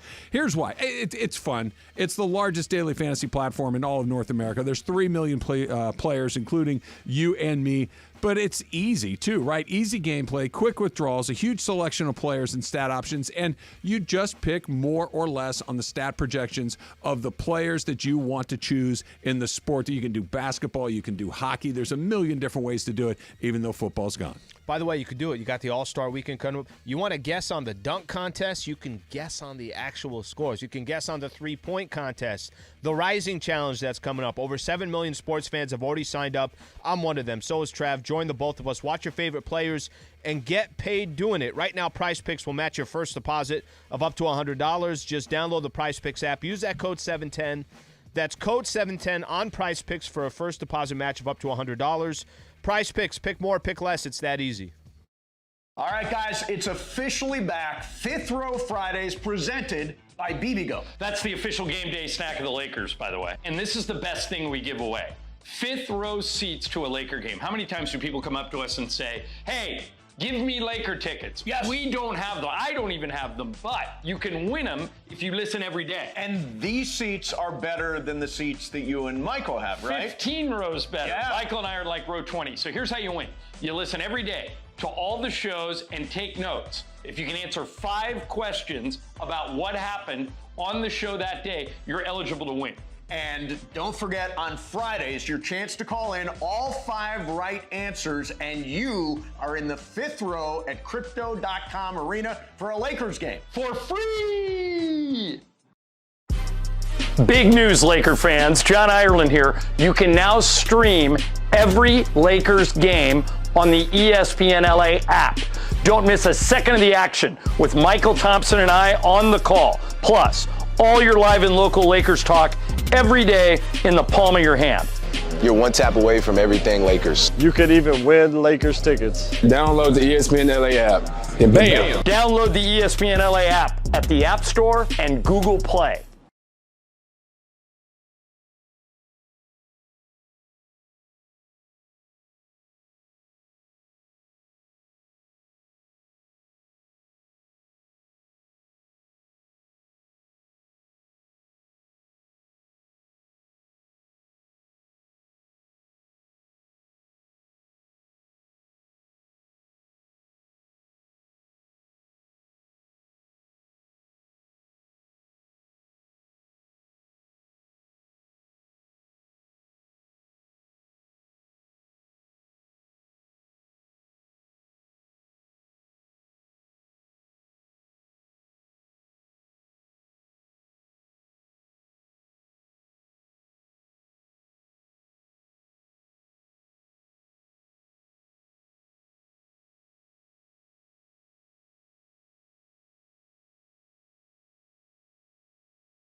To Cap.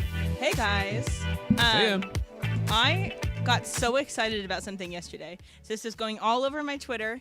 The embargo on the reviews of Dune Part 2 was finally lifted, and people would give their reviews if they've seen it yet. And everyone's saying it's a freaking masterpiece. Oh, it's really? The best thing. It's the best sci-fi movie in years. They compare it to Two Towers from Lord of the Rings and Empire Strikes Back. And I'm like, we are so back. I'm so excited. I'm going to see it on this huge IMAX. Do you like sci-fi? I like good sci-fi. Okay. If you can get me with a great trilogy, I will be seated. I love to go to movies and see big, fantastic things, but the story has to be there. It can't just be like Born Ultimatum.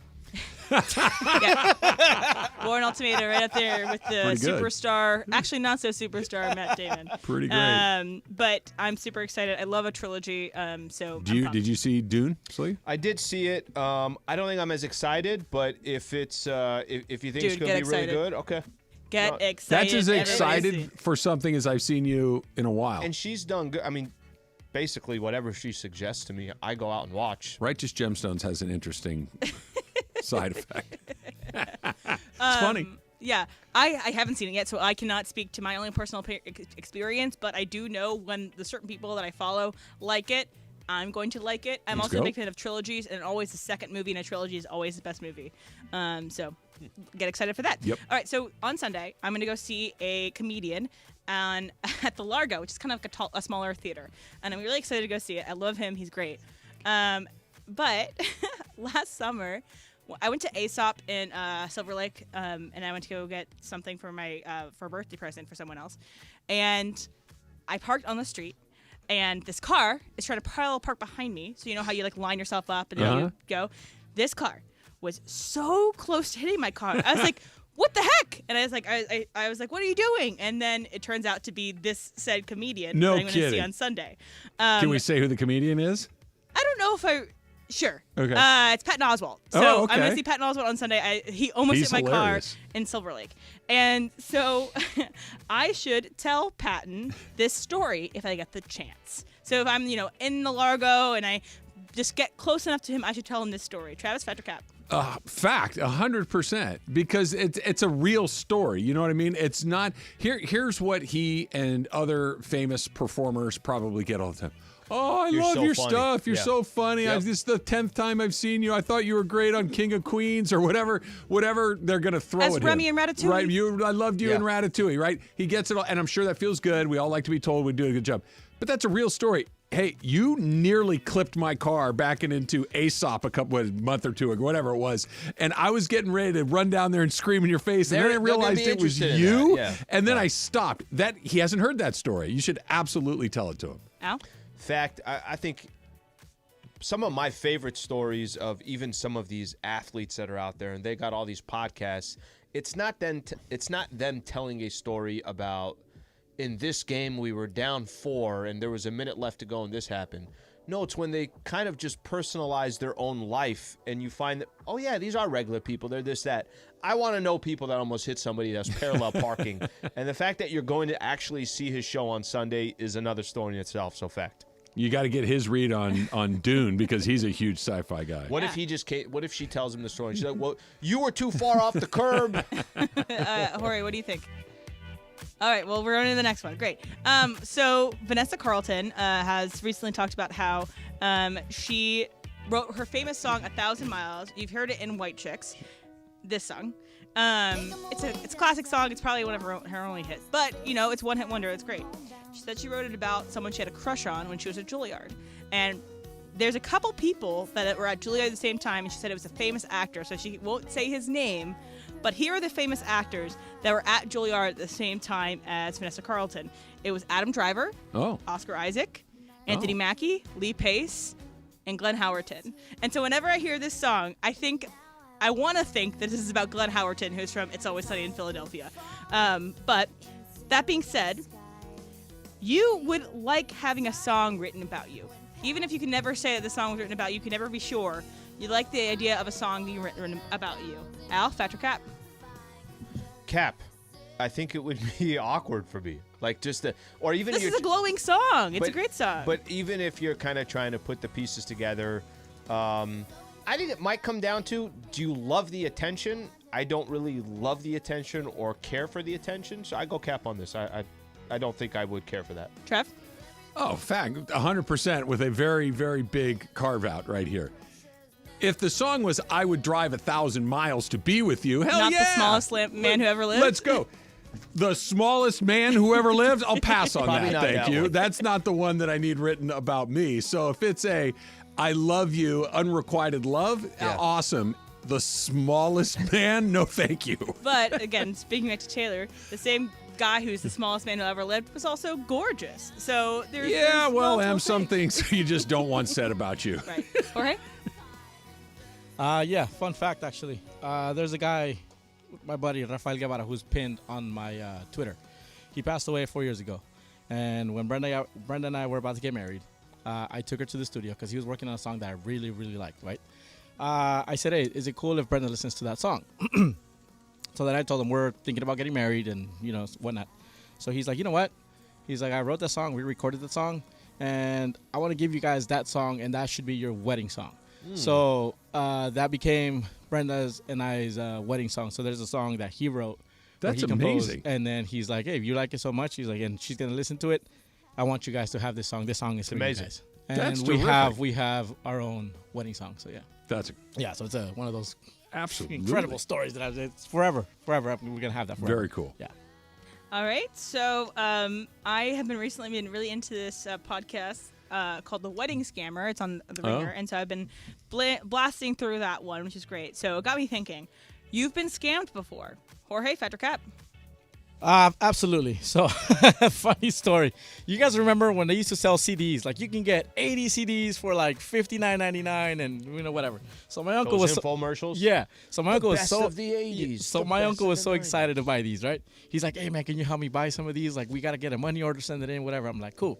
So we do it. We send the money order in for like $60 or whatever. It was like the hits of whatever it was. Some guy comes knocking on the door. And then he has this box, which is just a blank box. He knocks on the door. The guy's sweating, huffing and puffing. He's like, hey, I got the order for, Jorge or whatever. Cool. Like, we open the door. He hands us the box. The guy ran, right? He just ran. Literally ran.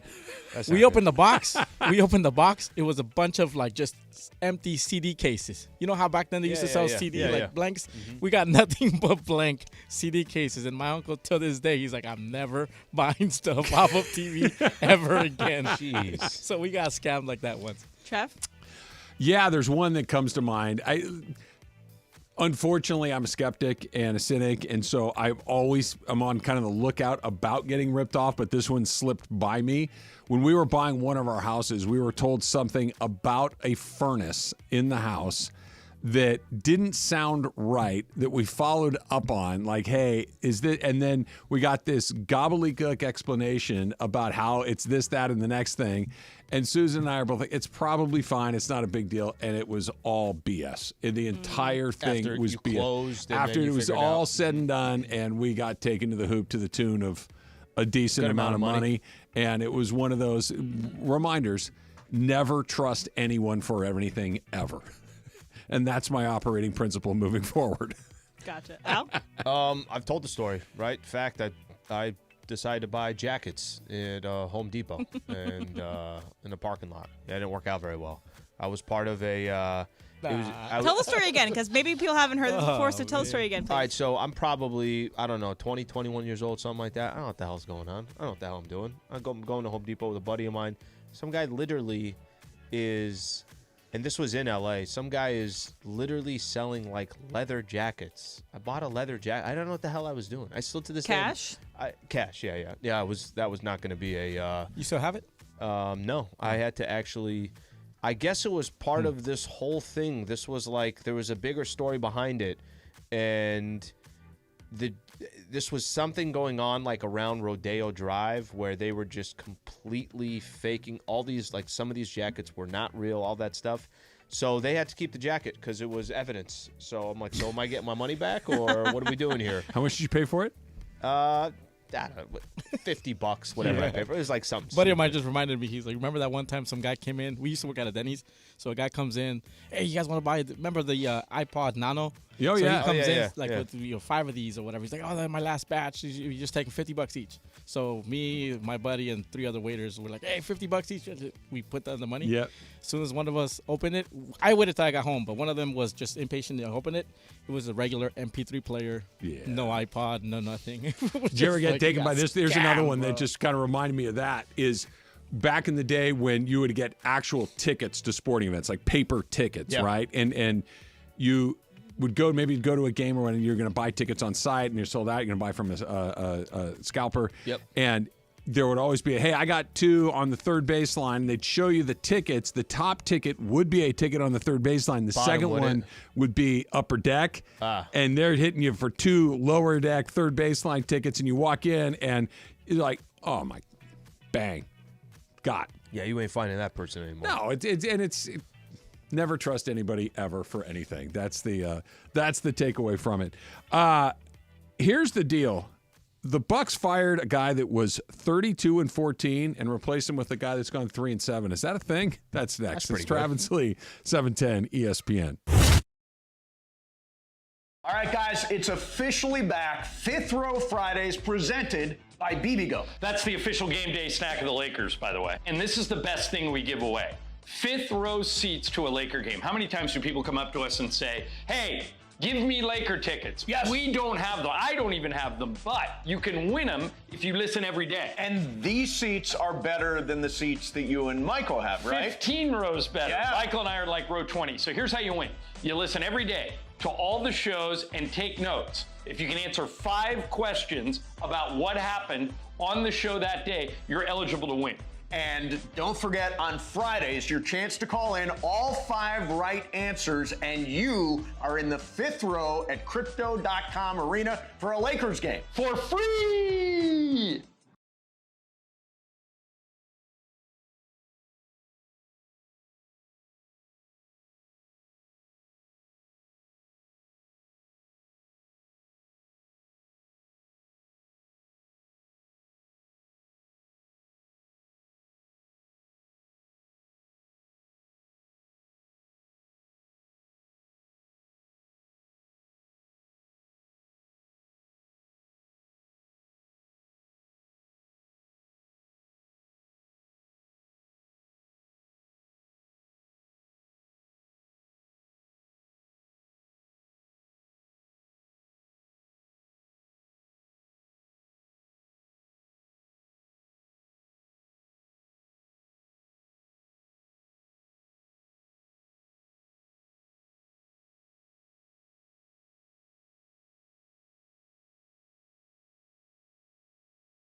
One time for the 3252. That song can only mean one person's in the studio. Oh, yeah. I like the sound of that. Oh, yeah. I like the sound of that. Right? Yeah. Check 1, 2. Yeah, I love the sound of that song right there. Happy Friday, fellas. Happy Friday. Friday. How are you? Mario Ruiz joining us in studio. You only come in for a reason, which is always exciting. I if like I'm this. here, Like if you're here, something good's about to happen. Something's about to happen. Yeah. Something LAFC related Absolutely. is happening. And all that is correct because LAFC is right around the corner. It's next Saturday, the 24th. LAFC, the season opener at BMO Stadium, going up against Seattle Sounders. And, of course, it's going to go down right here on ESPN LA. Pregame will get going at 1 p.m. So we're excited for the new season. Dave Denholm on the call, of course. Dave Denholm on the call. Dave. Yep. Dave's amazing. Where's my breakfast burrito at, Slee? Where's my breakfast burrito at? Well, tell him what's in it before No, you're right. It is Friday. I was going to say, I already messed up. You messed up already. I already messed up. I did. I know. If this were Thursday, because Mario, you're very particular about what you eat, and that's why you look the way that you do, then I look the way that I Mario's do. very healthy. But if this were a Thursday and this weren't the Lent season, right. would you go in on a breakfast burrito? I would devour that breakfast burrito for sure. Now, you guys, you didn't give me a breakfast burrito. That's cool, but I got you something, Slee.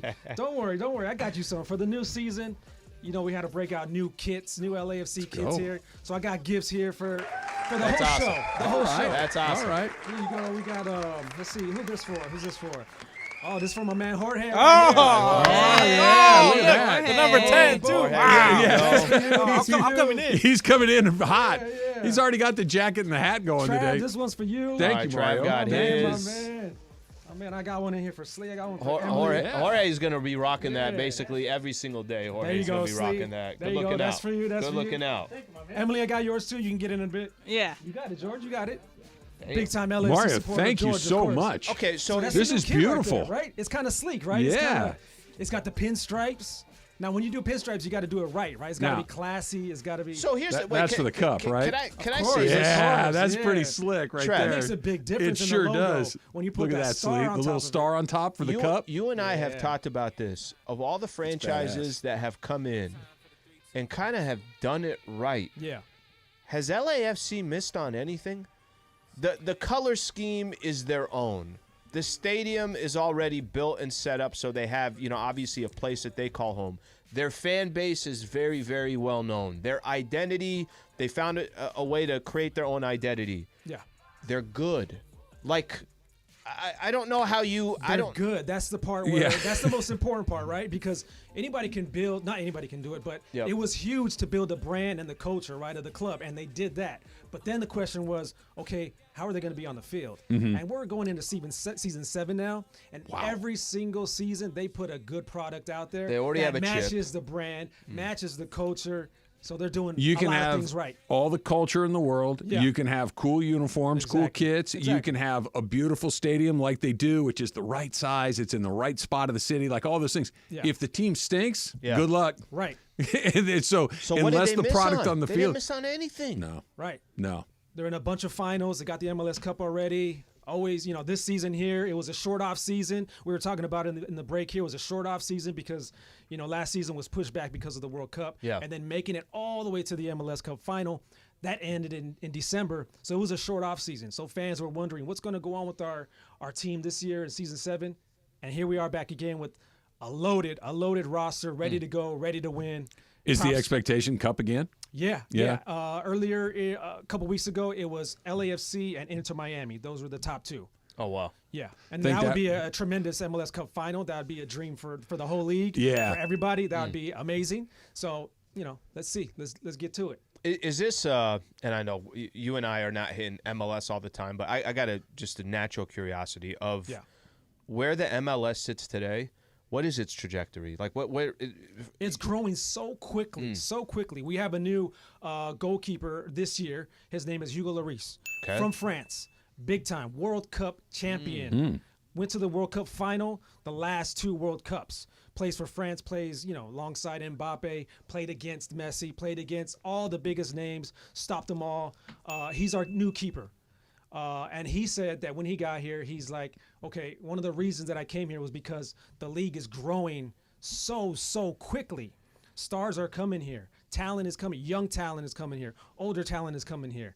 and he wanted to be a part of that, help the league grow. What's exciting, and because I'm old enough to remember when the league launched. Right. Sure. And it was one of these, we'll see, man. It's, I don't know. It's the United States. It's soccer. And we'll see. We'll see. Right. And they've been trying to put together a soccer league forever, and it never worked. Right. This thing's been here more than 20 years, and it wasn't one of these that's just barely scraping by. It's continued to grow since they launched it over 20 years ago.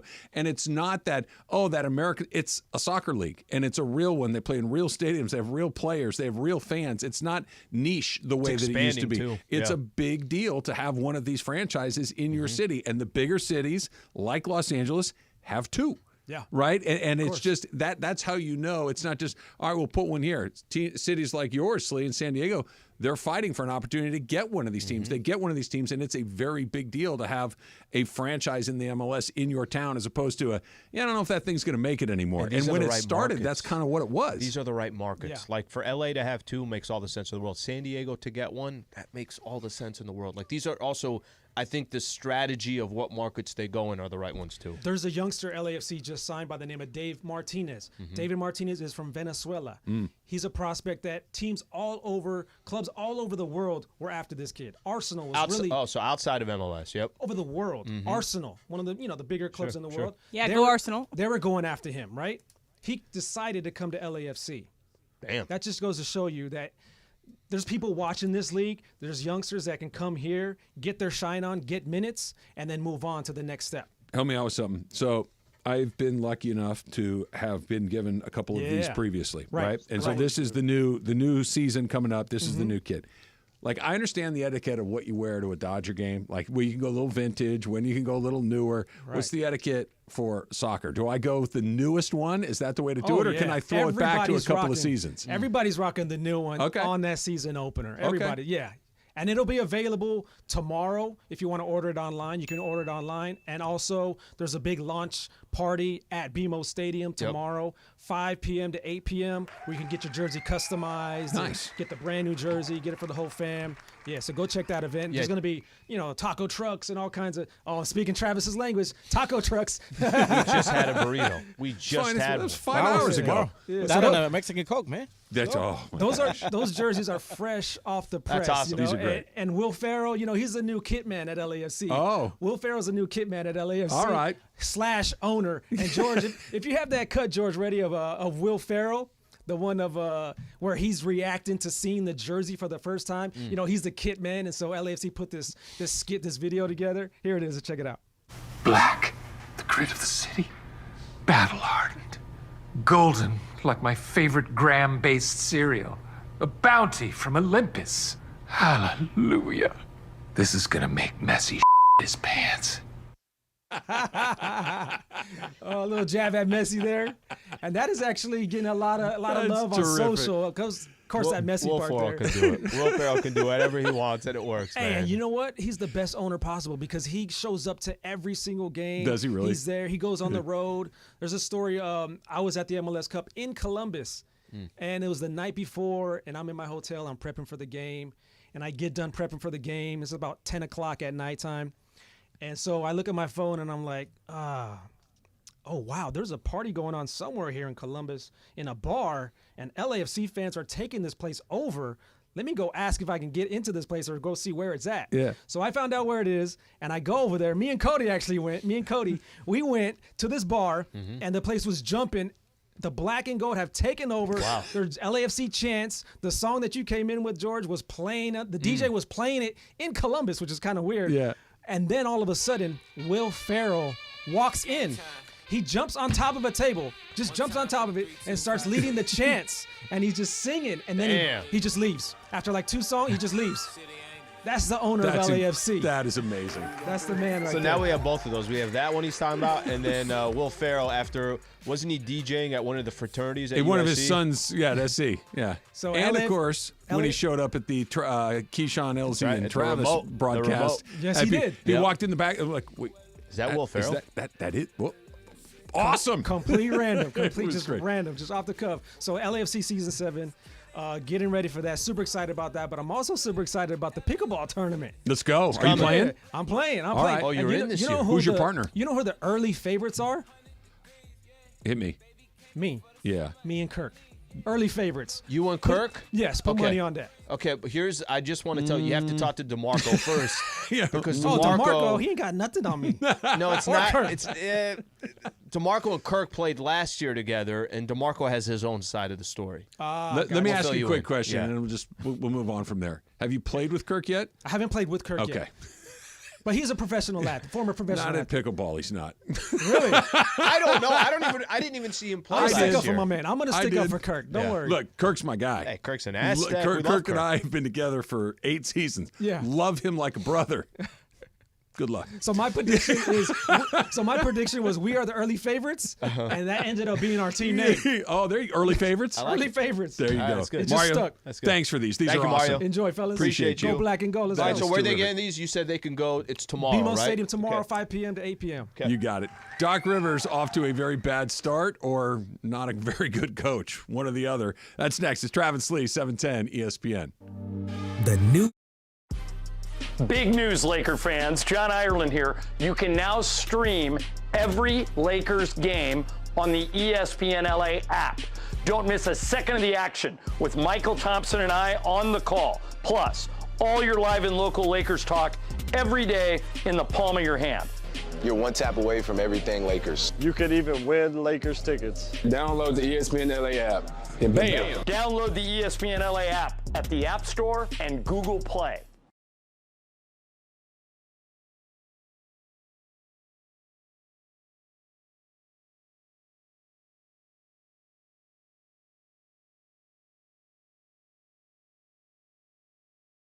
All right, guys, it's officially back. Fifth Row Fridays presented by BBGO. That's the official game day snack of the Lakers, by the way. And this is the best thing we give away.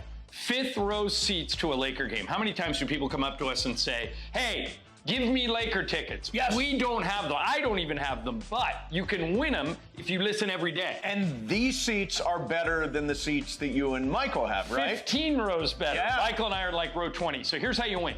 You listen every day to all the shows and take notes. If you can answer 5 questions about what happened on the show that day, you're eligible to win.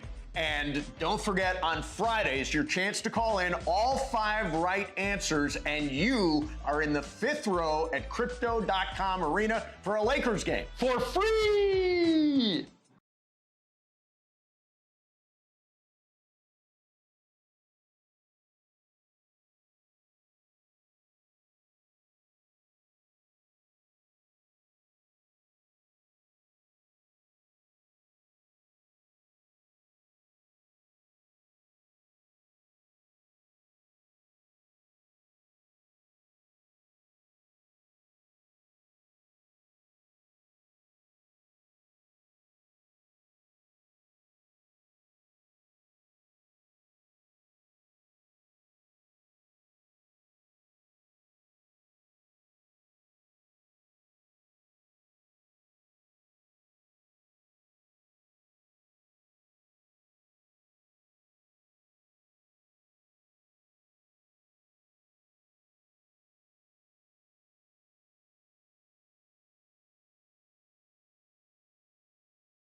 Come on, I've been given a new kit. I put the kit on. I'm it be feels honest, good. Solid.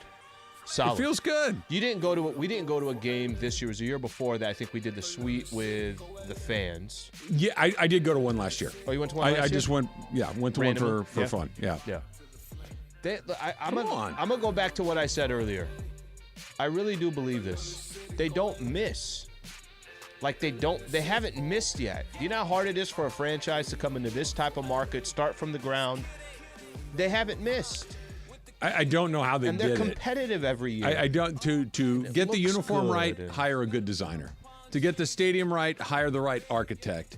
To get the fan engagement, that's like impossible to put your finger on how to do that. You either do it or you don't. You either connect with people or you don't. It's been like that from day one. That's what I mean. Yeah, they nailed it from day one, and then like Mario mentioned, just be good every year. And it's not like just don't stink. That used to be the threshold for expansion teams in any sport. Just, hey, can we not be the worst team in the league the first year? Even and almost though you're always kind of they were. Expected to right? be. Think about when the Houston Texans and Jacksonville Jags came into the NFL. They'd win a game or two, and that was just like, yeah, it's going to take them 5 or 6 years to kind of get their feet wet, get their draft, get their organization.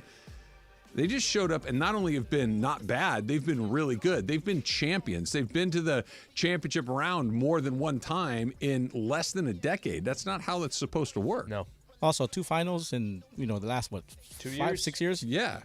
2 MVP players, like league MVP players. Vela and Bouanga. Like, come on, guys. It's a. Why does yours look so much different on you than mine looks on me? Because I I don't want to say.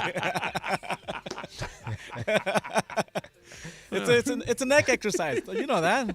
Yeah, you want tacos? You go, no. You want tortas? No. Want breakfast burrito? But I do. Yes. But the answer to that question is yes. I want to play this again because this is unreal. This is Will Ferrell's reaction to seeing the new LAFC kit. Black, the grit of the city. Battle-hardened. Golden, like my favorite graham-based cereal. A bounty from Olympus. Hallelujah. This is gonna make Messi his pants. Shank. That's just so good. And look, that's fun. If anybody said that, it would be funny. But he has to him say saying it is next level. He has to say it. How do I look out? Like you're ready to go for next Saturday. He can shank his pants. Come on, Em. Come on. I know what you're trying to do over there. What am I trying to do? Okay, trying to infect my brain. Is this trying every to make golfer? me Shake. Is this in every golfer's head? Real ones. What if I told you? What would it have to be in basketball? What's the equivalent? I don't know if there is one. Basketball's not mental like golf is. There's a mental I think all component. sports to have it. it. Brick? No, they all have it. But golf, you're out there by yourself. No, it's not. It's not that. Like it's one because once it happens, it's impossible to make it stop happening. You have to quit for a period of time until it goes. It happened to Tiger Blanking Woods. Okay, let's just stop for a second there. Tiger, after his, he first started his comeback a while ago, and he got the yips to where he couldn't chip the ball on tour, and he started putting from. It's like it happened to Tiger. So if it's going to happen to Tiger Woods, you think I got a chance if she starts saying the word out loud? No way. And that she's enjoying it is making it even more troublesome. Do you remember when? Was Markelle Fultz, I think, after he got drafted, couldn't shoot. Yeah. Like he forgot. Well, in Markelle Fultz's defense, I saw him play at Washington. He couldn't shoot before he got drafted. Relax, okay? Well, he sucked then. Yeah, like shake. That's not the point. They're taking who first? Him? There's another Markelle Fultz? How about Celtics had the number 1 pick, and then they moved to number 3. Got Jason Tatum. And then got Tatum at 3. Yeah. Lakers took 2. Yeah. It was Lonzo. I think that was a Lonzo draft. But there has been or pitchers that can't even throw to Rick Ankiel lost it. Oh, that's right. Yeah. It happens. But it happens in golf more than it happens anywhere else. And once it's in there, it's very hard to get out. Oh, yeah. Uh-oh. There he is. This See, that guy can man. play some pickleball. That is a pickleball man. You look so good. DeMarco, you look great, man.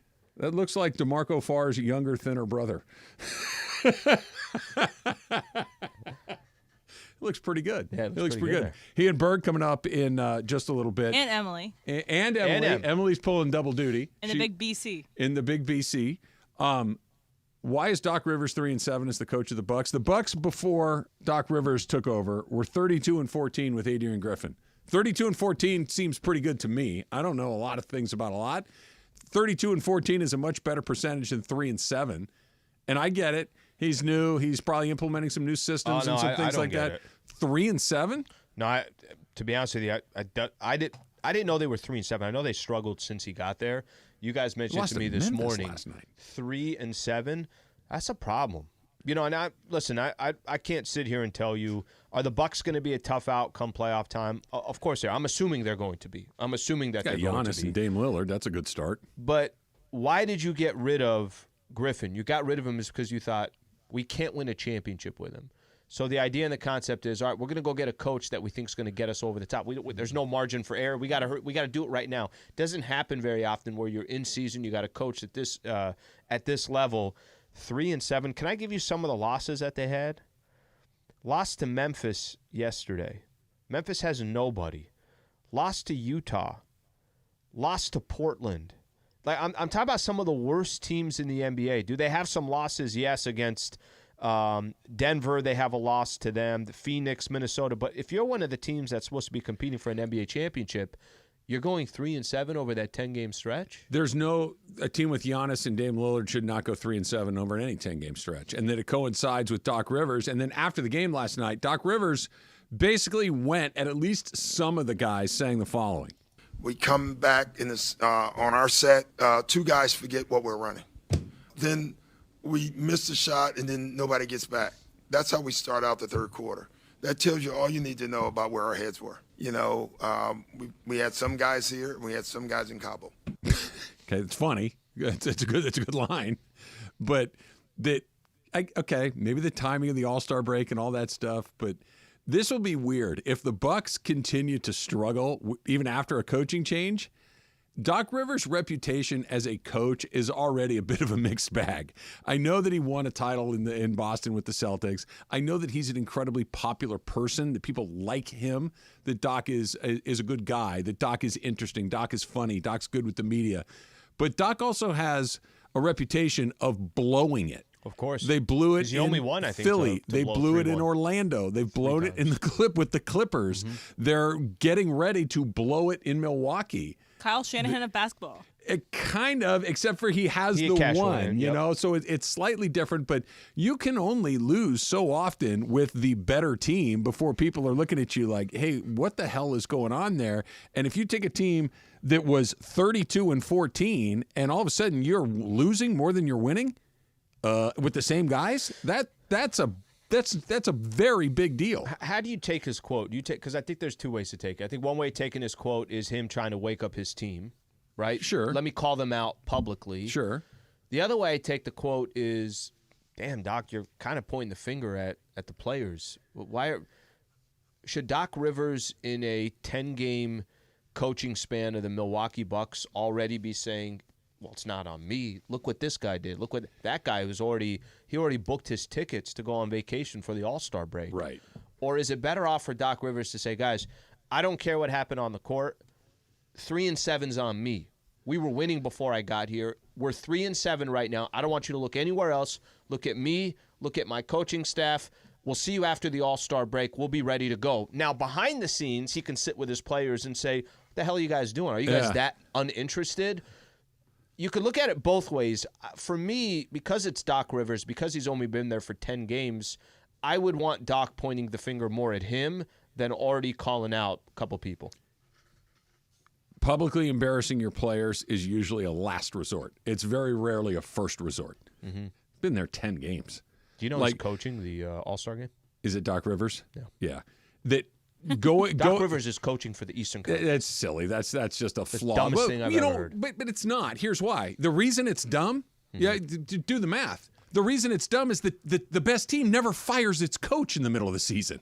The only reason that it's weird, because usually the coaches that come in 10 games before the All-Star game are taking over the 13th place team. Mm-hmm. They're not taking over the team with the best record. It's so weird. And I think it's an All-Star coach can't coach 2 years in a row, so Missoula couldn't coach this one. And you have you got to play 65 games to get a. Shouldn't you have like a coaching threshold? What, are you going to give it to the assistant or go to the next guy on the list? Go to the next I'm with team. you. It's weird. But did he? Usually you call out your players right before you're about to get canned. Right, that is. Hey, listen, I've tried it privately. I've tried to have your back publicly. I've tried to, use the carrot more than the stick, but I got no other options. So I got to put you on blast right out in front of everybody before I'm the one that gets shown the door. Doc Rivers. 10 games in, my guys have checked out. They're running the wrong plays. They're halfway to Cabo. That's aggressive. 10 games in. People are having a lot of fun with the meme of him like drawing up a play. The picture that people are posting, the Doc Rivers is XYZ. It's just Doc with a thing, and then they're drawing up like, he's just writing scribbles or something. Like, I'm loving the internet around Doc Rivers right now. They should have a map of Cabo, and he's just like, okay, we're gonna go here first. Cabo's fun. And then after that, we're gonna head over to this resort. Yeah, it's pretty. A lot of good food. You have a couple cold beers, sit on the beach. It's not a bad place to do it. All right, the Lakers also obviously on the break along with everybody else. Anthony Davis having his best season in a Laker uniform, and they're not getting anything done. What's missing? That's next. It's Travis Lee, 710 ESPN. Steve Mason and John Ireland. Mason and Ireland today at 1 after Travis Lee. I've got convenient memory loss. So. Of course. You didn't think we were number one in that poll, and we were number one 2 years in a row. The great thing about being me is everything's new. Like everything. That would be good. I'm seeing everything, hearing everything for the very first time, at least in my head. The OGs of LA Sports Radio. That's Mason and Ireland. On 710 ESPN. At In-N-Out, our hamburgers are made with the highest quality ingredients. Made fresh and by hand. Made with a smile to put a smile on your face. Made for special occasions or no occasion at all. Made with gratitude for every customer we get to serve. Most of all, every hamburger, cheeseburger, and double-double is made to order.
All right, so we got Cody here. He's got a last man standing for us. And, All right. What do you got, Cody? yeah, Cody, what do you have? False.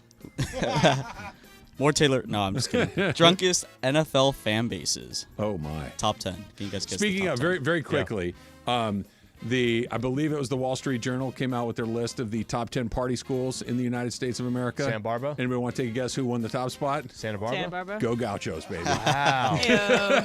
They were quiet for a little bit, so they're right back on it now. They're at the top. They had like a university meeting. Look, So guys, we got to get back on this. Speaking of the Gauchos, good luck to my Gaucho baseball team. They open up the season against Campbell in North Carolina, so they're taking on I believe they're the Fighting Campbell. Camels. The Yeah, I had yes. 2 friends who went to Camel. Okay, the Gauchos and They the swam. Camels this weekend. Oh, yeah. Where is it in North Carolina? Em? I do not know that question. Okay, it's in North Carolina. Cody, I'm gonna start things out. All right, for let's this do one. it. The Buffalo Bills have to be, if they're not number 1, They're gotta be not like even top 2. They're not even in the top 10. Well, then the list isn't. This is like Slee's Baskin Robin list. This is immediately disqualified because the most obvious answer is Buffalo off. Bills are known for literally jumping off RVs onto a table. Just having a good time. So they're not in the top 10. They're not in the top 10. Okay. Emily. Buffalo's not. Philadelphia? Philadelphia is also not in the top 10. All right, we're doing terribly with this one. All right, Jeff. Super Crosstalk coming up. I'm going to go I'm just going to literally try to guess the most sober list and see if that's on there. The Niners. The Niners are also not on there. All right, well, let's keep going then. All right, Al? All right, you going to take a guess there? No, because He already saw the list. Yeah, he already saw the Let's go. And we all lose, by the way. Yes. Let's go Packers. Packers are 7th on that list. Hey, what do you know? Got one. All right. I got one. I'm trying to go maybe Go, somewhere they Pack, have to drink go. a lot. Chicago? That's the right answer. Chicago's not on that list. This list is not on the top ridiculous. 10. Sorry about that, guys. Who did they pull? Tennessee. Tennessee is number 1. All right, That's so Travis. This correct. is ridiculous. Who did they pull? 10 people in Nashville. Yeah. 11, this is 11 people from Nashville. So this is all based on blood alcohol content readings. What are they making people blow on their way out? What the hell's going on here? Hey, real quick before you go, Cletus, Okay, blow also, into this were they on tube. Broadway? They're like, okay, these are all the bachelorette parties. They must have gone to the Titans game. That's a good I got another one, and this one's going to be just based on every social, watching every social media clip during their games. I'll go Raiders. Raiders at 9. Raiders at 9. Okay. All right. Just barely made the cut. Yeah. So number 2 is Emily's Steelers. Oh, I was going to Steelers. guess the Steelers. Okay. And then Yinzers. number 3 is the Indianapolis Colts.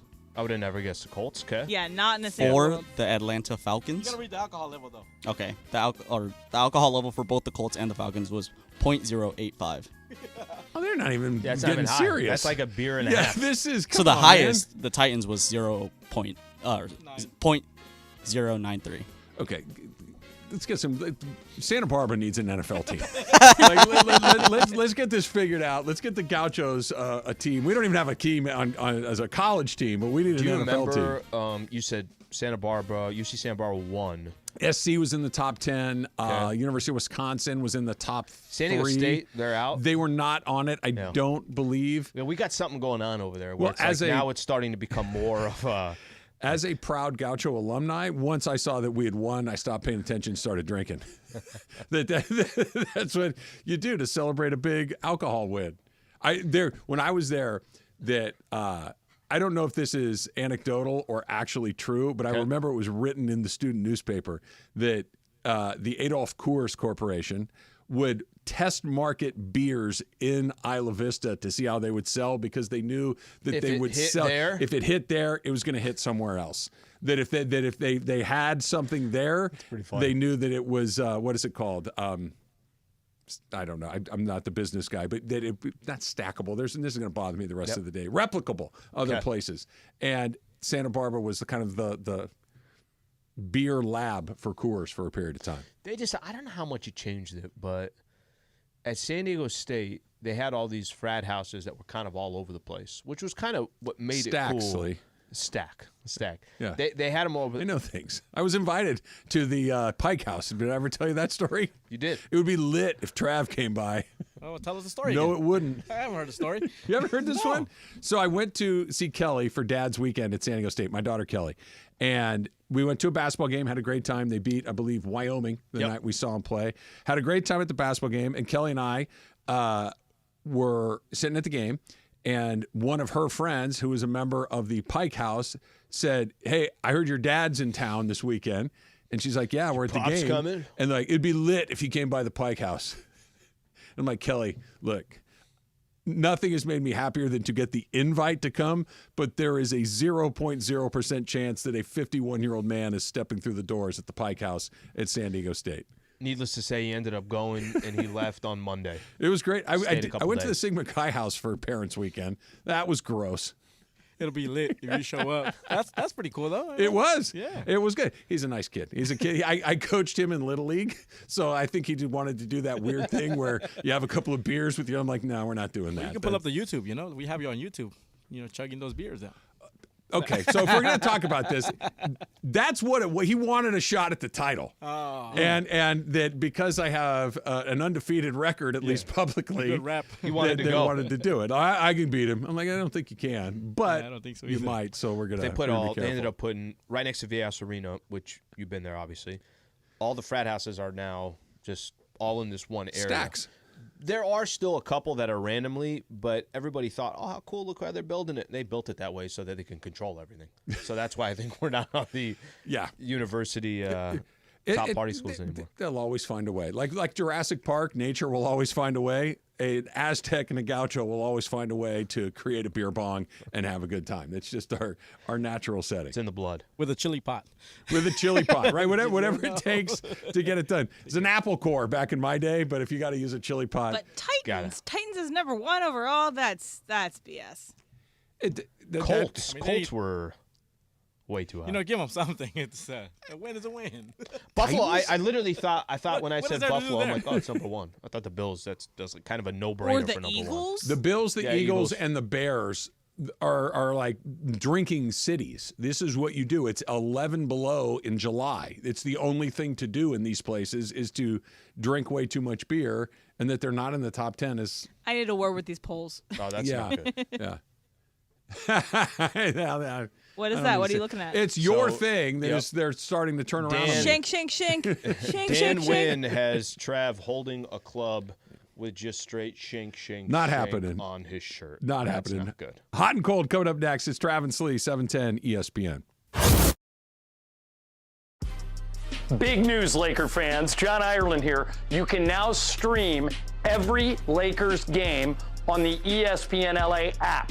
Don't miss a second of the action with Michael Thompson and I on the call. Plus, all your live and local Lakers talk every day in the palm of your hand. You're one tap away from everything Lakers. You could even win Lakers tickets. Download the ESPN LA app. And bam. Download the ESPN LA app at the App Store and Google Play.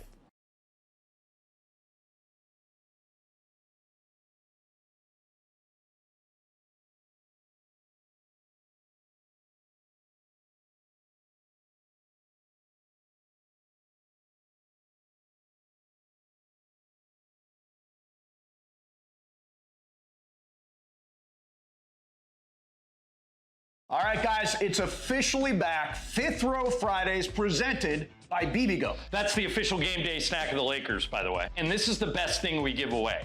Fifth row seats to a Laker game. How many times do people come up to us and say, hey, give me Laker tickets? Yes. We don't have them. I don't even have them, but you can win them if you listen every day. And these seats are better than the seats that you and Michael have, right? 15 rows better. Yeah. Michael and I are like row 20. So here's how you win. You listen every day to all the shows and take notes. If you can answer 5 questions about what happened on the show that day, you're eligible to win.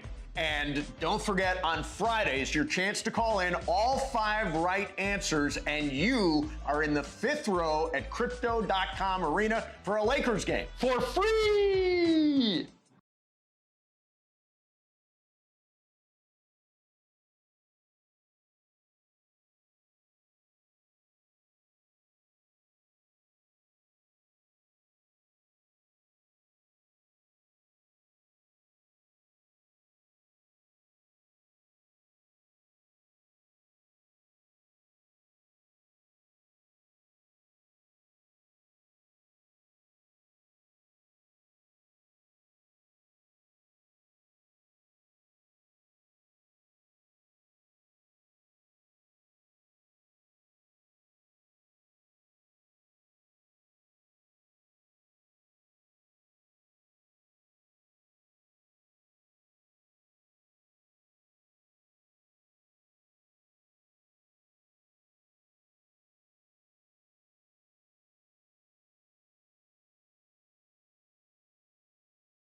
Air and plumbing.com. Time for our feature we do 3 days a week at 12:30 p.m. Who's hot? Who's cold? Thanks to Next Gen. Boy, time for Who's Hot? Who's Cold? Take it away, Producer M. All right, who's hot? Who's hot is Caitlin Clark. Going to last night's game against Michigan, she needed only 8 points to set the record for the most points scored by a woman in NCAA women's basketball history. She did it very early on in the game, and she did it with a logo 3. So I'm going to play that for you right now. This is the moment that she got it. Recovered by Gabby Marshall. Here comes Clark. How will she go for history? There it is! Come on. The all-time leading scorer in women's college basketball. So she pulled up from just the edge of the Iowa Hawkeye logo. 40-footer. Yes, they ended up going on to win that game. She not only set the record, she also had a career night herself that night. She had 49 points, 13 assists, and she is just 99 points shy of Pete Maravich's record for most points in Division I basketball history, men's or women's. She might get that in the next game. But shout out to Caitlin Clark, doing it big. Good for her, and she's the face of women's college basketball, or at least right now. So, shout out to her. She came up in a conversation with Michael and I, and Michael was basically what Michael was trying to say. She right now, he's like, I want to see her play in some bigger arenas. Like, I want to see her play at the Madison Square Garden. I want to see her play in some of these other places. She is so freaking good. She had 49 and 13. I don't care what level the hell you're. I don't care if you're talking high school. 49 and 13. They're a top 5, university in the country, and the way she breaks the record to say I'm gonna pull up from 40. This is not one of those. Hey, I broke a record. I got it at the free throw line, or I got a. I want that highlight to be played, and I want this highlight to be played every time they look at me breaking the record. That's crazy. So how many points away is she from Maravich? 99. She's 99 points away. 99. Here, this is the craziest basketball stat that just sticks in my head, like the random thing. Pete Maravich led the college basketball in scoring one year at 44 points a game, okay, which is incredibly high. There was no three-point shot. He averaged 44 points a game with no three-point line in basketball. That is just bananas. That however many points, whatever Clayton Clark has plus 99 more with no three-pointers. Like the game is so different now than it used to be that somebody that is still the all-time record holder that didn't have access to a shot that's worth 50% more than the most common shot is bonkers. Yeah, I'm trying to think. I'm trying to think because everybody will say, go look Bill Walton in college or Kareem in college, and not that I have, but they say, okay, who are the greatest players to ever do it in college? You're right. There is this. It's a different era. Yeah. Caden Clark is hunting threes. That's just part of the game. Like you say, 40-footer? And it's a good shot. Like, I mean, it's a different sport practically. Totally. It's hard to compare older stats to newer stats, but it is still an accomplishment nonetheless for Caitlin. Doubt. And she beat Kelsey Plum's record, which was from 2017. Go Huskies. When Kelsey did that. All right, so the next is Who's Cold, and that's my hopes and dreams. My hopes and dreams for the Pittsburgh Steelers. Okay, so I just saw this come across that Pro Football Focus, Fantasy and Betting, put out odds for where Russell Wilson will end up next year. It started off as plus 1,400 that Russell Wilson would go to the Steelers. Now it's minus 110. What are we doing here, people? Russell Wilson should not be the quarterback of the Pittsburgh Steelers. And you know what? If he ends up being it, I will root for him. It's fine. Okay, I'll do it. That you just answered the question I was going to come to. I don't want it, though. Okay, but let's say it happened, and what if he's all right? He's then not fantastic. bad. If he goes to the Super Bowl, fantastic. Well, I'm not even saying win a Super Bowl, but like, what if him and Tomlin Here's the kind of question. click? Is he better than Kenny Pickett? I don't think so. You don't think so? I don't know. I'm genuinely asking because I haven't watched as much Steeler football as you have, so I don't know. Russell Wilson is clearly not the player he was 3 or 4 seasons ago. He's not that, but he is a guy with a ton of NFL experience. Right. He is somebody that has had a great deal of success in this league. I understand he's not exactly that anymore, but Russell Wilson or Kenny Pickett, a declining Russell Wilson, might still be better than Kenny Pickett, as far as I can tell. You know it better than I do. I don't know. I'm butthurt. I don't want. I get that you don't like him, and neither do I. But Kenny Pickett has. I don't know. I'm just so sad about all of this. I just want them to have a good quarterback because they have a good team. And they're hard to find. They're so frustrating because they're That's always the best way to put it. Good enough to kind of make the playoffs or just barely make the playoffs, get just above 500. I know I should not be complaining because there are teams that are worse. Kirk Cousins, I would love Kirk Cousins to be the quarterback of the Pittsburgh Steelers. You could take him shopping to Kohl's. He would love Western Pennsylvania. But I just want to, this is all highlighted by what Dan Graziano said on Get Up yesterday. They were talking about Russell Wilson's future and where he might end up. The person that starts talking is Tannenbaum, then goes to Graziano. If Russell Wilson was saying right here, this is why I disagree with Graz and Tim Hasselbeck, and we said, Russell, what do you want to be known for? Like, you want to be a Hall of Famer? Like, to Bart's point, he does not want to go out the way he did last year, and money shouldn't matter because he's getting $39 million, and that's why if I'm him, I'm going to the Combine, I'm going to sit down with Mike Tomlin, I'm getting the deal done, and let's go. And then go draft my replacement, but that's the play he needs to run if he wants his legacy to be different than what it is right now. And I still think there's a possibility that come September he is, in fact, sitting right there. I would much rather have Russell Wilson sitting on the get-up desk. He'd be fine. He can say whatever he wants and get up. Do not be the quarterback of the Pittsburgh Steelers. Do you wish that, because they've been in this right in the middle, right? The Steelers have been right in the middle. They're just slightly above average. Yeah, not good enough to win the whole thing not good or enough real to get a good compete, pick. and not. Do you wish they just bottomed out for the last couple of years? No, because I want someone to root for. You know, but big picture, you might get your quarterback. Here's where I stand, Alan. Mm-hmm. I can complain all I want leading up to Sunday. Then when Sunday kicks off and it's 10 a.m., I want to root for them to win. I want them to beat the, you know what? I want to beat the shank out of the Ravens. It's close. Close. I knew what I was going to say. I was going to say shank. When in doubt, leave it out. I protected you. But me, I was good. Well, I think you said it. I didn't say it. To us, it sounded like. Yeah, I think you did. Like, challenge. Listen to it back. I want them to beat the Ravens. I want them to beat the Browns. I want them to beat the Bengals. I want them to beat everybody. So I'm rooting for them once they start going. But up until then, I'm going to complain. Okay? I want to go back to something that Tannenbaum said. By the way, Graziano, just a one-liner, just cold-blooded, is awesome. That was great. What do you think of when you think of Russell Wilson? That, like when he said his question was, well, what does Russell Wilson want people to think of when they think of him as an NFL player? And so what is the answer? Because I think in our room, I think is representative of it. You don't have like personal feelings one way or the other, so I don't think you're a huge fan, but I also don't think you dislike him the way that Emily and I do. Yeah.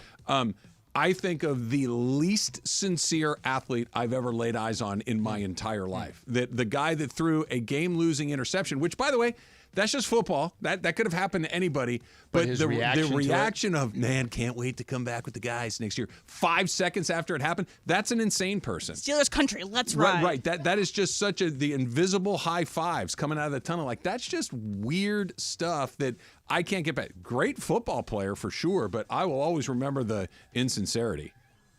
Yeah, and I'll go back to what you just said. It doesn't hit me the same way, but I get it. When somebody you don't feel like is authentic, you almost kind of you stop paying attention to whatever they were doing on the football field. And I understand what you're saying, Alan, that you want to be able to root to get your quarterback of the future by bottoming out. But I do not think about the Steelers in a logical way.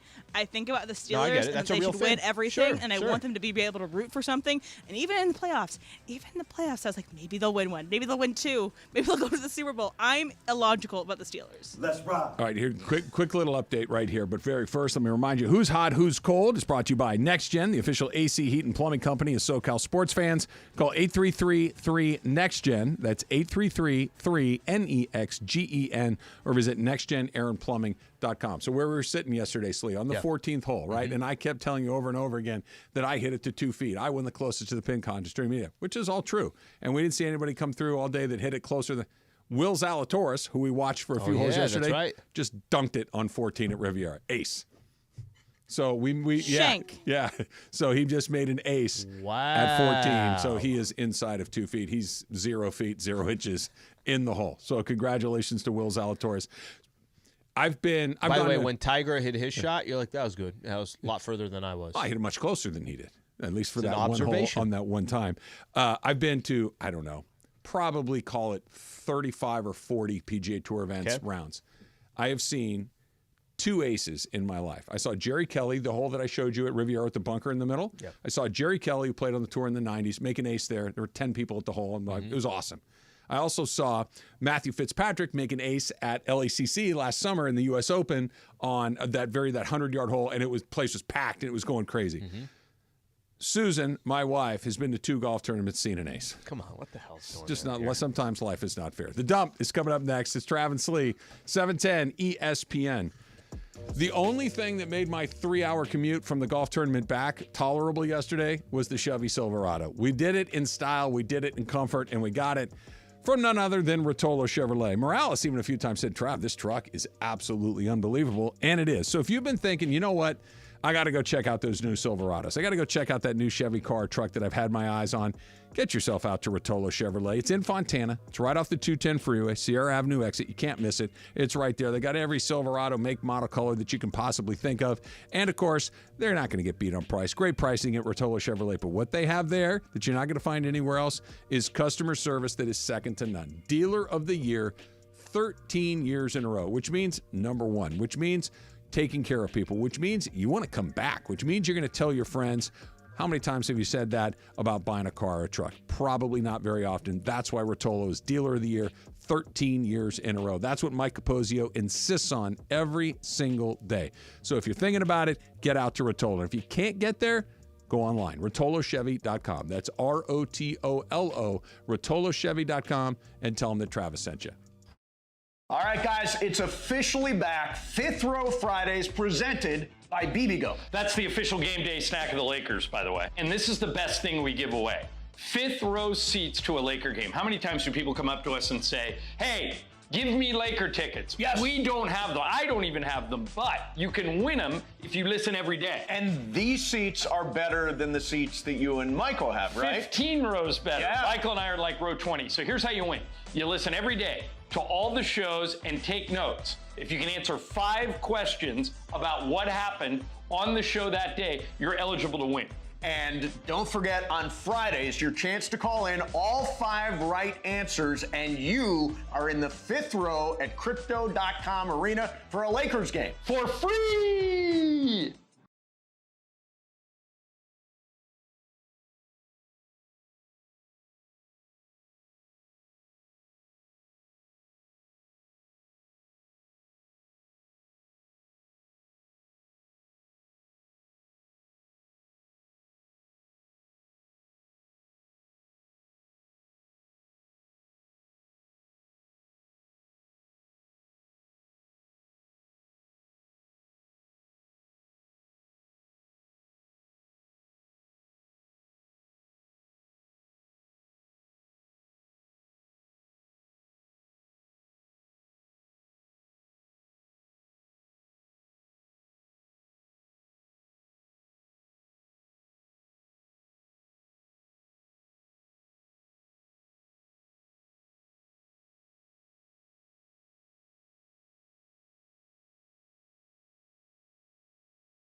Happy birthdays today on February 16th include musician The Weeknd, actress Elizabeth Olsen, and actor/musician Ice-T.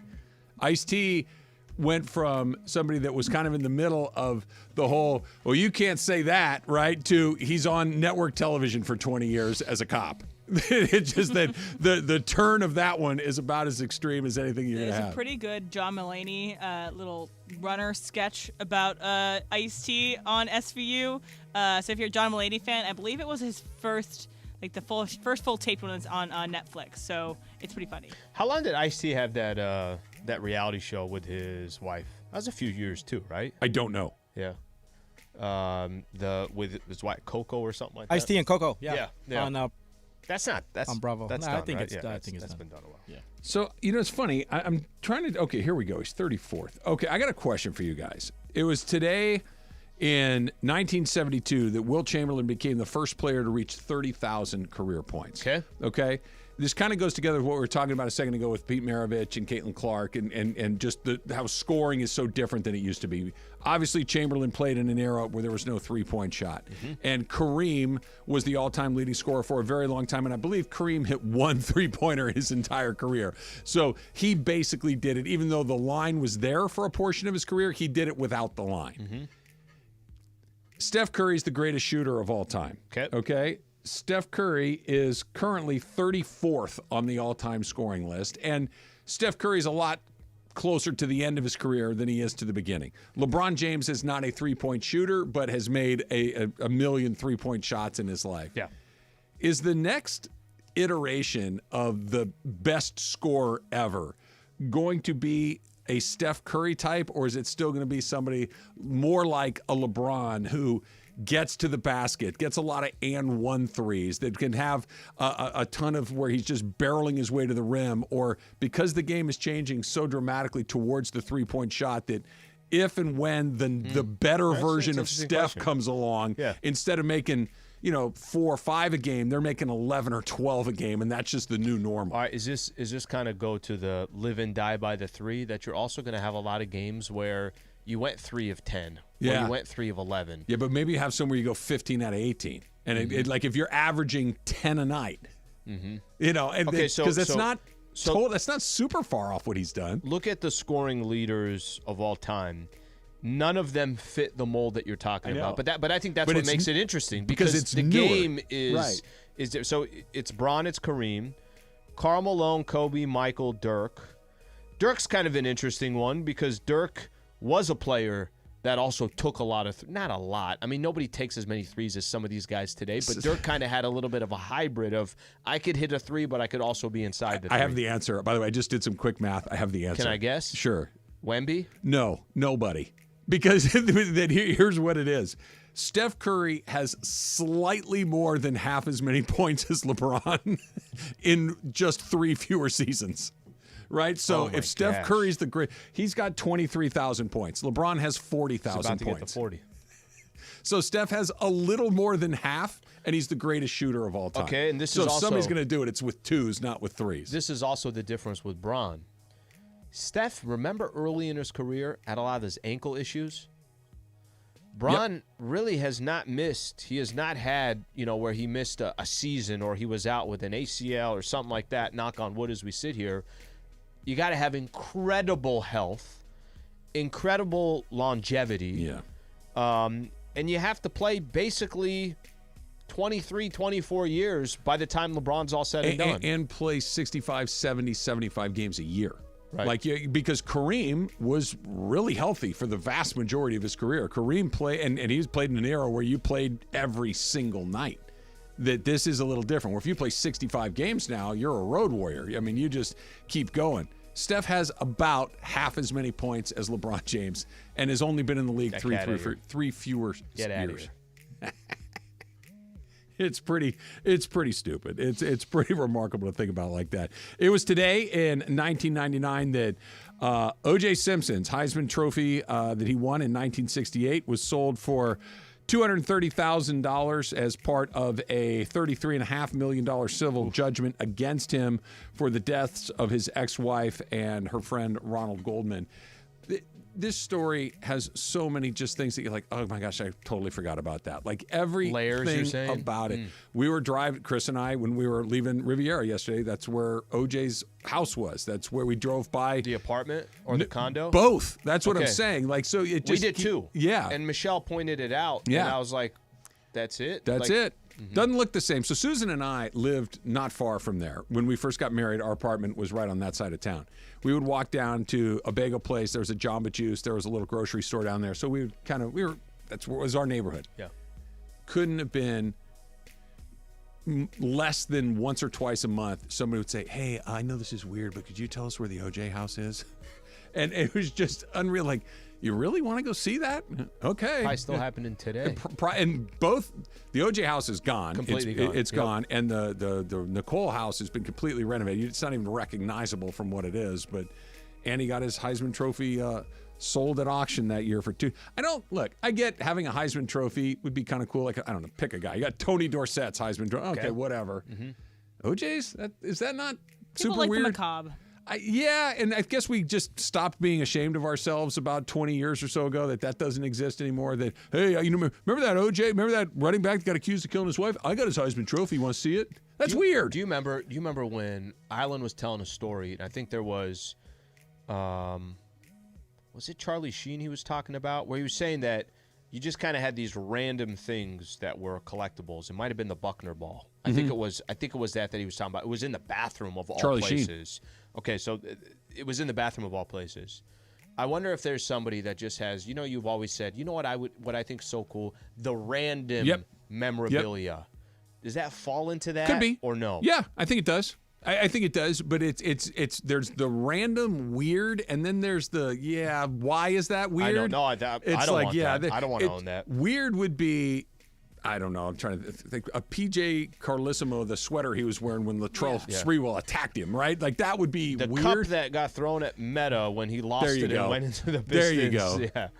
This is no, I don't want that. The next level. I'm going to do this one, guys. So on this day in 2007, Bridge to Terabithia was released. Okay, so I don't know if you guys have seen Bridge to Terabithia. I read the book. But it is a beautiful story. I have not seen but it absolutely breaks your freaking heart. School, yeah. So, like, as a kid, I watched it without understanding what the story was at all. So you're like, oh, this is sweet. So this boy and this girl are best friends. They go into the woods and they cross this river on a rope, and they go into this magical world they've created for themselves because it's kind of like imaginary friends, but you have this strong bond as kids. Go on, they're best friends. One day, he decides to go to a museum with their teacher, and she decides to go to cross to Terabithia by herself. He comes back from this museum thing, and she's drowned because he wasn't there to help her cross the river. So this movie scarred me for life. And so if you want to show your kids this movie, be prepared for what happens in this movie. Did either of you guys have a movie as a kid or a book that the ending you're like, wait, what just happened? Like that can't be how this ends. Like for me, and this was way Old before. Yeller? Yes, they shoot the dog. Like what? Why'd you have to do that? And by the way, you know who the kid who shot the dog? You know what his name was? Travis. Yeah. Oh my god. It was I mean, it's like this is awful. We're making it like, Dad, you go shoot. Why does the farmer makes his kid go shoot the dog? That's no good. I don't remember. I kind of forget You all live the on a details. farm. That's how it works. Everybody dies, I guess. I don't remember all the details, but Lord of the Flies was a little bit. Oh, like, that's crazy. Yeah, I'm like, what the No, hell's Piggy, going on like what here? they did to Piggy, that's a whole Pig- nother Why are world. Piggy got a watching bad this deal. at He age got a real 10 or bad rap. 12? Shouldn't have taken the conch. Look, some people are not meant to lead, Greg. That took like a Piggy day, by was the one way. of them. Lord of Flies, it took like a day for them all to just go nuts. Yeah, it did. They were on an island by themselves, kids on an island, and they went crazy within a day. Killing people, splitting into different tribes. Do you know what time it is? I do. What time is it, Slee? It's time for Super Crosstalk. ESPN AM 710 Los Angeles. KRDC AM 1110 Pasadena, Los Angeles. K256CX 99.1 FM Pasadena, Los Angeles. It's the greatest segment in LA sports radio history. Oh my God. When the as shows come together for magic on the radio. It will only grow stronger. Super Crosstalk. Are we ready for Mason and Ireland to join Travis and Slee? Super Crosstalk begins. Super Crosstalk presented by In-N-Out Burger. In-N-Out. That's what a hamburger is all about. It's time for Super Crosstalk. There it is. Whoa, whoa, whoa, whoa, whoa, whoa, whoa, whoa, whoa.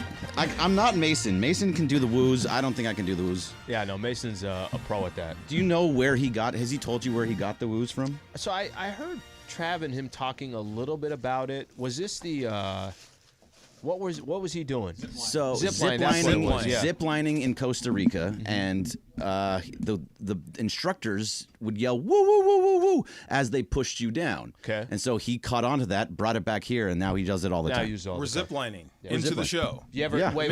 Oh, look what you did. Have you gone? No, never. You've never gone I've zipline? never ziplined before. Really? I Okay, want to try it, though. I do. Okay, I was going to say, I feel Yeah. like I already know the answer here. You've gone ziplining, Of course right? I have. I'm a daredevil, Slee. Are you afraid of ziplining, or you just never been somewhere where you're like, okay, hey, I'm set up to go ziplining? Yeah, just Okay. never been to a spot where ziplining was available. Well, I mean, so you there's would. like some kid spots, but I mean that's not for adults. Like those Sky Zone things, there's a zip line in there, but Oh, that's yeah. is that really a zip Not really. line? It's like 20 feet. Yeah. 20 feet, and you fall into a bunch of, One of these days, I'm going to do it though. Have you done it? Yeah, ziplining's fun. It's a blast.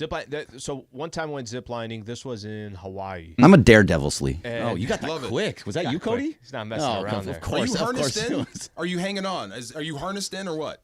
Yeah, so you're harnessed, Yeah. but you're hanging on. And so I think there was 8 total that we were doing, right? So you're going on when you get total. 8 total zip lines. Okay. So some are longer, shorter, some are faster, some are this. And every one that we went on, the instructor was asking us to do like a different type of pose. Oh. So that pose as in one Different position. One you're holding it. Yeah. The next one you might be they're going to ask you to kind of spin and you're going to go backwards on your way. Yeah. And there's one that you're basically almost like hanging. It's. Did you ever like fear for your life? Yeah.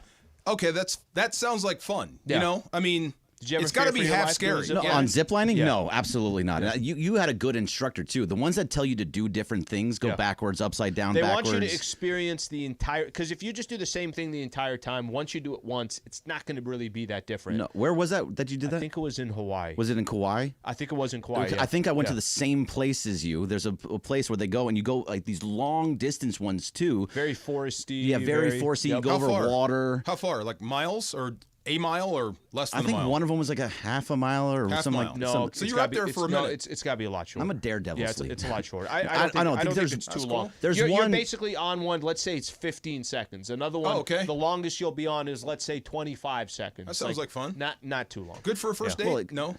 A first date? Yeah, just I mean, kinda- look, I if mean, you have the if right she- type well, of girl, adrenaline yes. stuff is good for a first date. So like anything you can get like a amusement park, anything that's like easy to do, like safe but gets your adrenaline pumping is a really That's good a good first date. So I ziplining is agree. good. Okay. But you got to ask her first, right, Em? Like if this is somebody. Or just No. This is where I we're think you you give me going. the learn. idea, and then she gets there and is like, "Yeah, I'm definitely not Okay, going so ziplining." we're going ziplining good. We're going skydiving bad?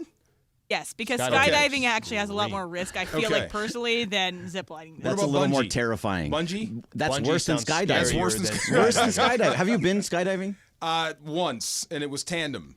And you I wanted said, to yeah. do screamed yeah. the whole way down. I missed the whole thing.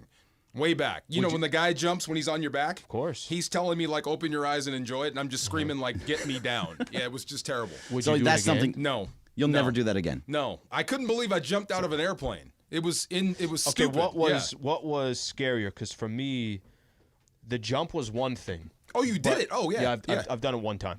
What was scarier to me was, bro, you're on this. First off, the plane. I'm like, how is this even? How is this? It's not computing. It Yeah. doesn't. Well, the plane doesn't even. I don't even. It feels like it was built in 1947, and you're not sure if this thing's coming back It's down. those Like little you might small not planes. have choice. You might not have a choice but to jump in order for you to get the hell off this plane. Right, What yes. was the scariest moment for me was when you get on the plane, and then it goes up. And there's a guy kind of next to me. He's like, yeah, so here's our elevation. He's looking, and he's basically telling you, he's like, at this elevation is when we're going to start jumping. Yeah. But nothing's really commuting yet. You're just in like a row here. So let's say I'm 8th to go of 12. Let's say there's 12 people that are going to eventually jump. All of them have an instructor. Maybe not all of them. If you hit a certain amount of jumps, you can go by yourself. So I'm 8th on the list, let's say. When they open up, it's okay, we're at elevation, and they start opening up. It's basically like a garage, right? Like it's kind of like one of those. You start changing your mind. No, not even there. For me, it just started opening up, and I'm like, oh my gosh, like this is about to happen. This is real. Yeah. And then I start counting. Okay, we're 7 away. We're 6 away. They have you doing this too. The marker, they have you like kind of sliding a little bit more over there. Going forward, he has his legs around. He's pushing you forward. He's pushing you forward. Where are we going? Yeah. Going a little closer to the door. Did you see Gladiator? Yeah, I did. When they're getting ready to go out, and he's like 4th or 5th. Yep. Yeah, same thing. Saving Private Ryan, same thing. Yeah, I know exactly the feeling. By the way, Gladiator 2 is coming out in November. It's supposed to be fantastic. How are they doing Gladiator? Is Russell Crowe? I don't know if Paul Mescal and Pedro Pascal, I believe, are in it. I know for sure Paul Mescal is in it, and it's coming out in November. It's apparently looking fantastic. I can't wait. Yeah, I'm in for that. Isn't Russell Crowe dead? I thought they said he. I don't know the plot. Yeah. Okay. They said they're bringing him back or something. I mean, how? that's a movie that I don't think you should actually redo. Do another one of. Gladiator was perfect the way that it was. I loved it. This is going to be very good. I don't need another. I don't need another one. I'm okay to see another one. What if it's really good? 300 if it ends up awesome. being, The next what if one it's wasn't. bad? Yeah. Yeah. See, exactly. Yeah, if every it's bad, review, then we're going to say what you said. People have talked about Why it. do we need it's it? fantastic. Well, I of want to course, see it. Yeah. we don't know anything until we actually see these things. But sometimes you just don't need. Like, I didn't need another White Men Can't Jump. I didn't need it. I didn't need another Coming to America. No, but it was funny though. I laughed my butt off. I thought it was awesome. Yeah. Wesley Snipes stole the show for me. Funny is, I was laughing my butt off. It was a fun little to see that aggressive. stuff. It was okay. Yeah, it's not great. It's not good. It was okay. Not terrible. I missed The White Men Can't Jump though. The new one. Anybody see it? Yeah, I watched it. And I didn't see it. You don't need to see it. Not even. Yeah, you just don't waste your time. Nothing funny. Same story. Same everything. Basically, okay. A little bit right. different, but basically that one I don't think you can recreate. It's just not going to happen. Who played the Wesley Snipes character? I don't remember. I don't know. Well, there you go. Do you remember? You're the movie person, Emily. Who played do you the remember? Wesley Snipes? I know. I didn't see that it's movie. Jack Harlow, right? It was Jack Harlow played the white guy. Woody Harrelson. Yep. Let's see. Why am I getting to too? Okay. See, I guess we don't know. See, you're making me look stuff up now. My bad. Never mind. See, I didn't want to make you work. How did how'd everything go yesterday? Good, fun. Yeah. Cinqua walls. Kind of like jumping out of an airplane. Kind of like jumping out of an airplane. Just kind of do it. Yeah, same stuff. I got the same feeling running down on kickoff. It was the same deal. Like, you have no choice now. Once that door opens and you're up and it's your time, you can't back out now. You know what I mean? So you just have to go and do it. So kamikaze, put your head down, just do it. So same as the show. Yeah. Have fun. You feel like a kamikaze doing the show with me? Is that what I'm hearing right now? You did compliments. That's our thing. What are you guys doing today? What's the plan today? I mean, we got a whole bunch of stuff that we're going to talk about. We're going to get into a little bit of the Kendrick Perkins thing where he was talking about that there is somebdy coming to the Lakers. Did you hear that? Think? Yeah, I heard it. We actually, so you're taking our first segment. Cool, thanks. No. We didn't get into it, but if you got to just guess which player he's talking about. So for those who don't know, Kendrick Perkins was he on McAfee? It was McAfee. Yeah, it was on McAfee. We have the audio too. And he had basically said that I can't reveal it, but there's somebody that's going to come. He's a perfect fit for Anthony Davis. Who do you think he's talking about? So I think it's Donovan Mitchell. But I think it's Donovan Mitchell. I think he's talking about Trae Young. Okay, but that's more of my question. Not who you want. Right. Who do you think he's I talking think he's about? talking about Trae Young Who in do you this think situation. he's talking about? I hope it's Trae Young. That's just me, though. I don't know. I hate Kendrick for doing this, though. Just tell us what you mean. I think he's talking about Trae Young. Yeah. Yeah. Which isn't that perfect for AD? A shooter? I don't look at Trae Young the way Travis really, really is not a fan of Trae Young's game. I don't feel to that extent the way Travis does. I'd rather have Donovan Mitchell before I'd rather have Trae Young. Okay, I'd rather build around Donovan Mitchell and Anthony Davis moving forward. So for what AD is, what is AD to you? So what is AD? Like, describe him. I'm trying to think what goes with him. Is the best defensive player in the NBA, or one of, And on offense, he's a player that can do a little bit of everything. So what's perfect for him? For AD? Yeah. It's Trae Young. I honestly think it's Trae Young, what he can do. He can bring a shooter from all over the place that can get him the ball at any point. He's an excellent passer. Those types of things are what I think AD needs more of. Whereas Donovan Mitchell is going to be more of a guy that has the ball in his hands, like shooting more often, maybe not trying to find AD as much. I think Trae is going to want to say that. I guess here's the question. Is the question what's best for AD, or what would you, if I said Trae Young and Anthony Davis are on the same team? I'd be very happy. You're more worried about that duo than other potential duos out there? Because I don't know how much winning that's going to. Well, that's why I don't know the threat of that compared to other players out there. For me, that combo seems like fun. I'd buy a ticket to see that. I think that might be explosive. You buy a ticket to see it, but do you think that's a team that you're going to be worried of if you're in the Western Conference when you go up against them? It depends on who's there. But the it's other different. Yeah, it depends on. But what's the goal? It's different. But with the goal is what? The goal is the scarier duo, and the duo that you're going to say, like, okay, this might be one of the best duos in the league. It would be Donovan Mitchell and Anthony Davis, just because of that would be frightening. That would be frightening, and that's something that you can for see. Other people. You can see post LeBron that duo would be better than Trae Young and Anthony Davis. Trae would be better for Anthony Davis to be the star. That's he's the question. man. I don't think he's the man as the way that he would want to be with Donovan Mitchell. That's my other You question. agree? Is LeBron in this scenario as well? This is why it makes more sense, and we'll answer both. Next year he is, right? Because LeBron has to be in it next year. Yeah. So that means it's LeBron, Anthony Davis, and if you put player Donovan X. Mitchell on that team, I mean, that's wow. That's an unbelievable It's a great trio, team. and it's, in my opinion, I'd like to see Donovan Mitchell and Anthony Davis. What that could be with whatever you add before, I'd like to see Trae Young there. Right. So that's how I look at those two. I personally want Donovan Mitchell. If we can make it happen, I would prefer Donovan Mitchell. I agree with that. If you want somebody that's going to, like I'm saying, have Anthony Davis be the guy, it's Trae Young. But here's the funny thing with be the guy. Like all these players, like a lot of these duos, I get it. There's a pecking order.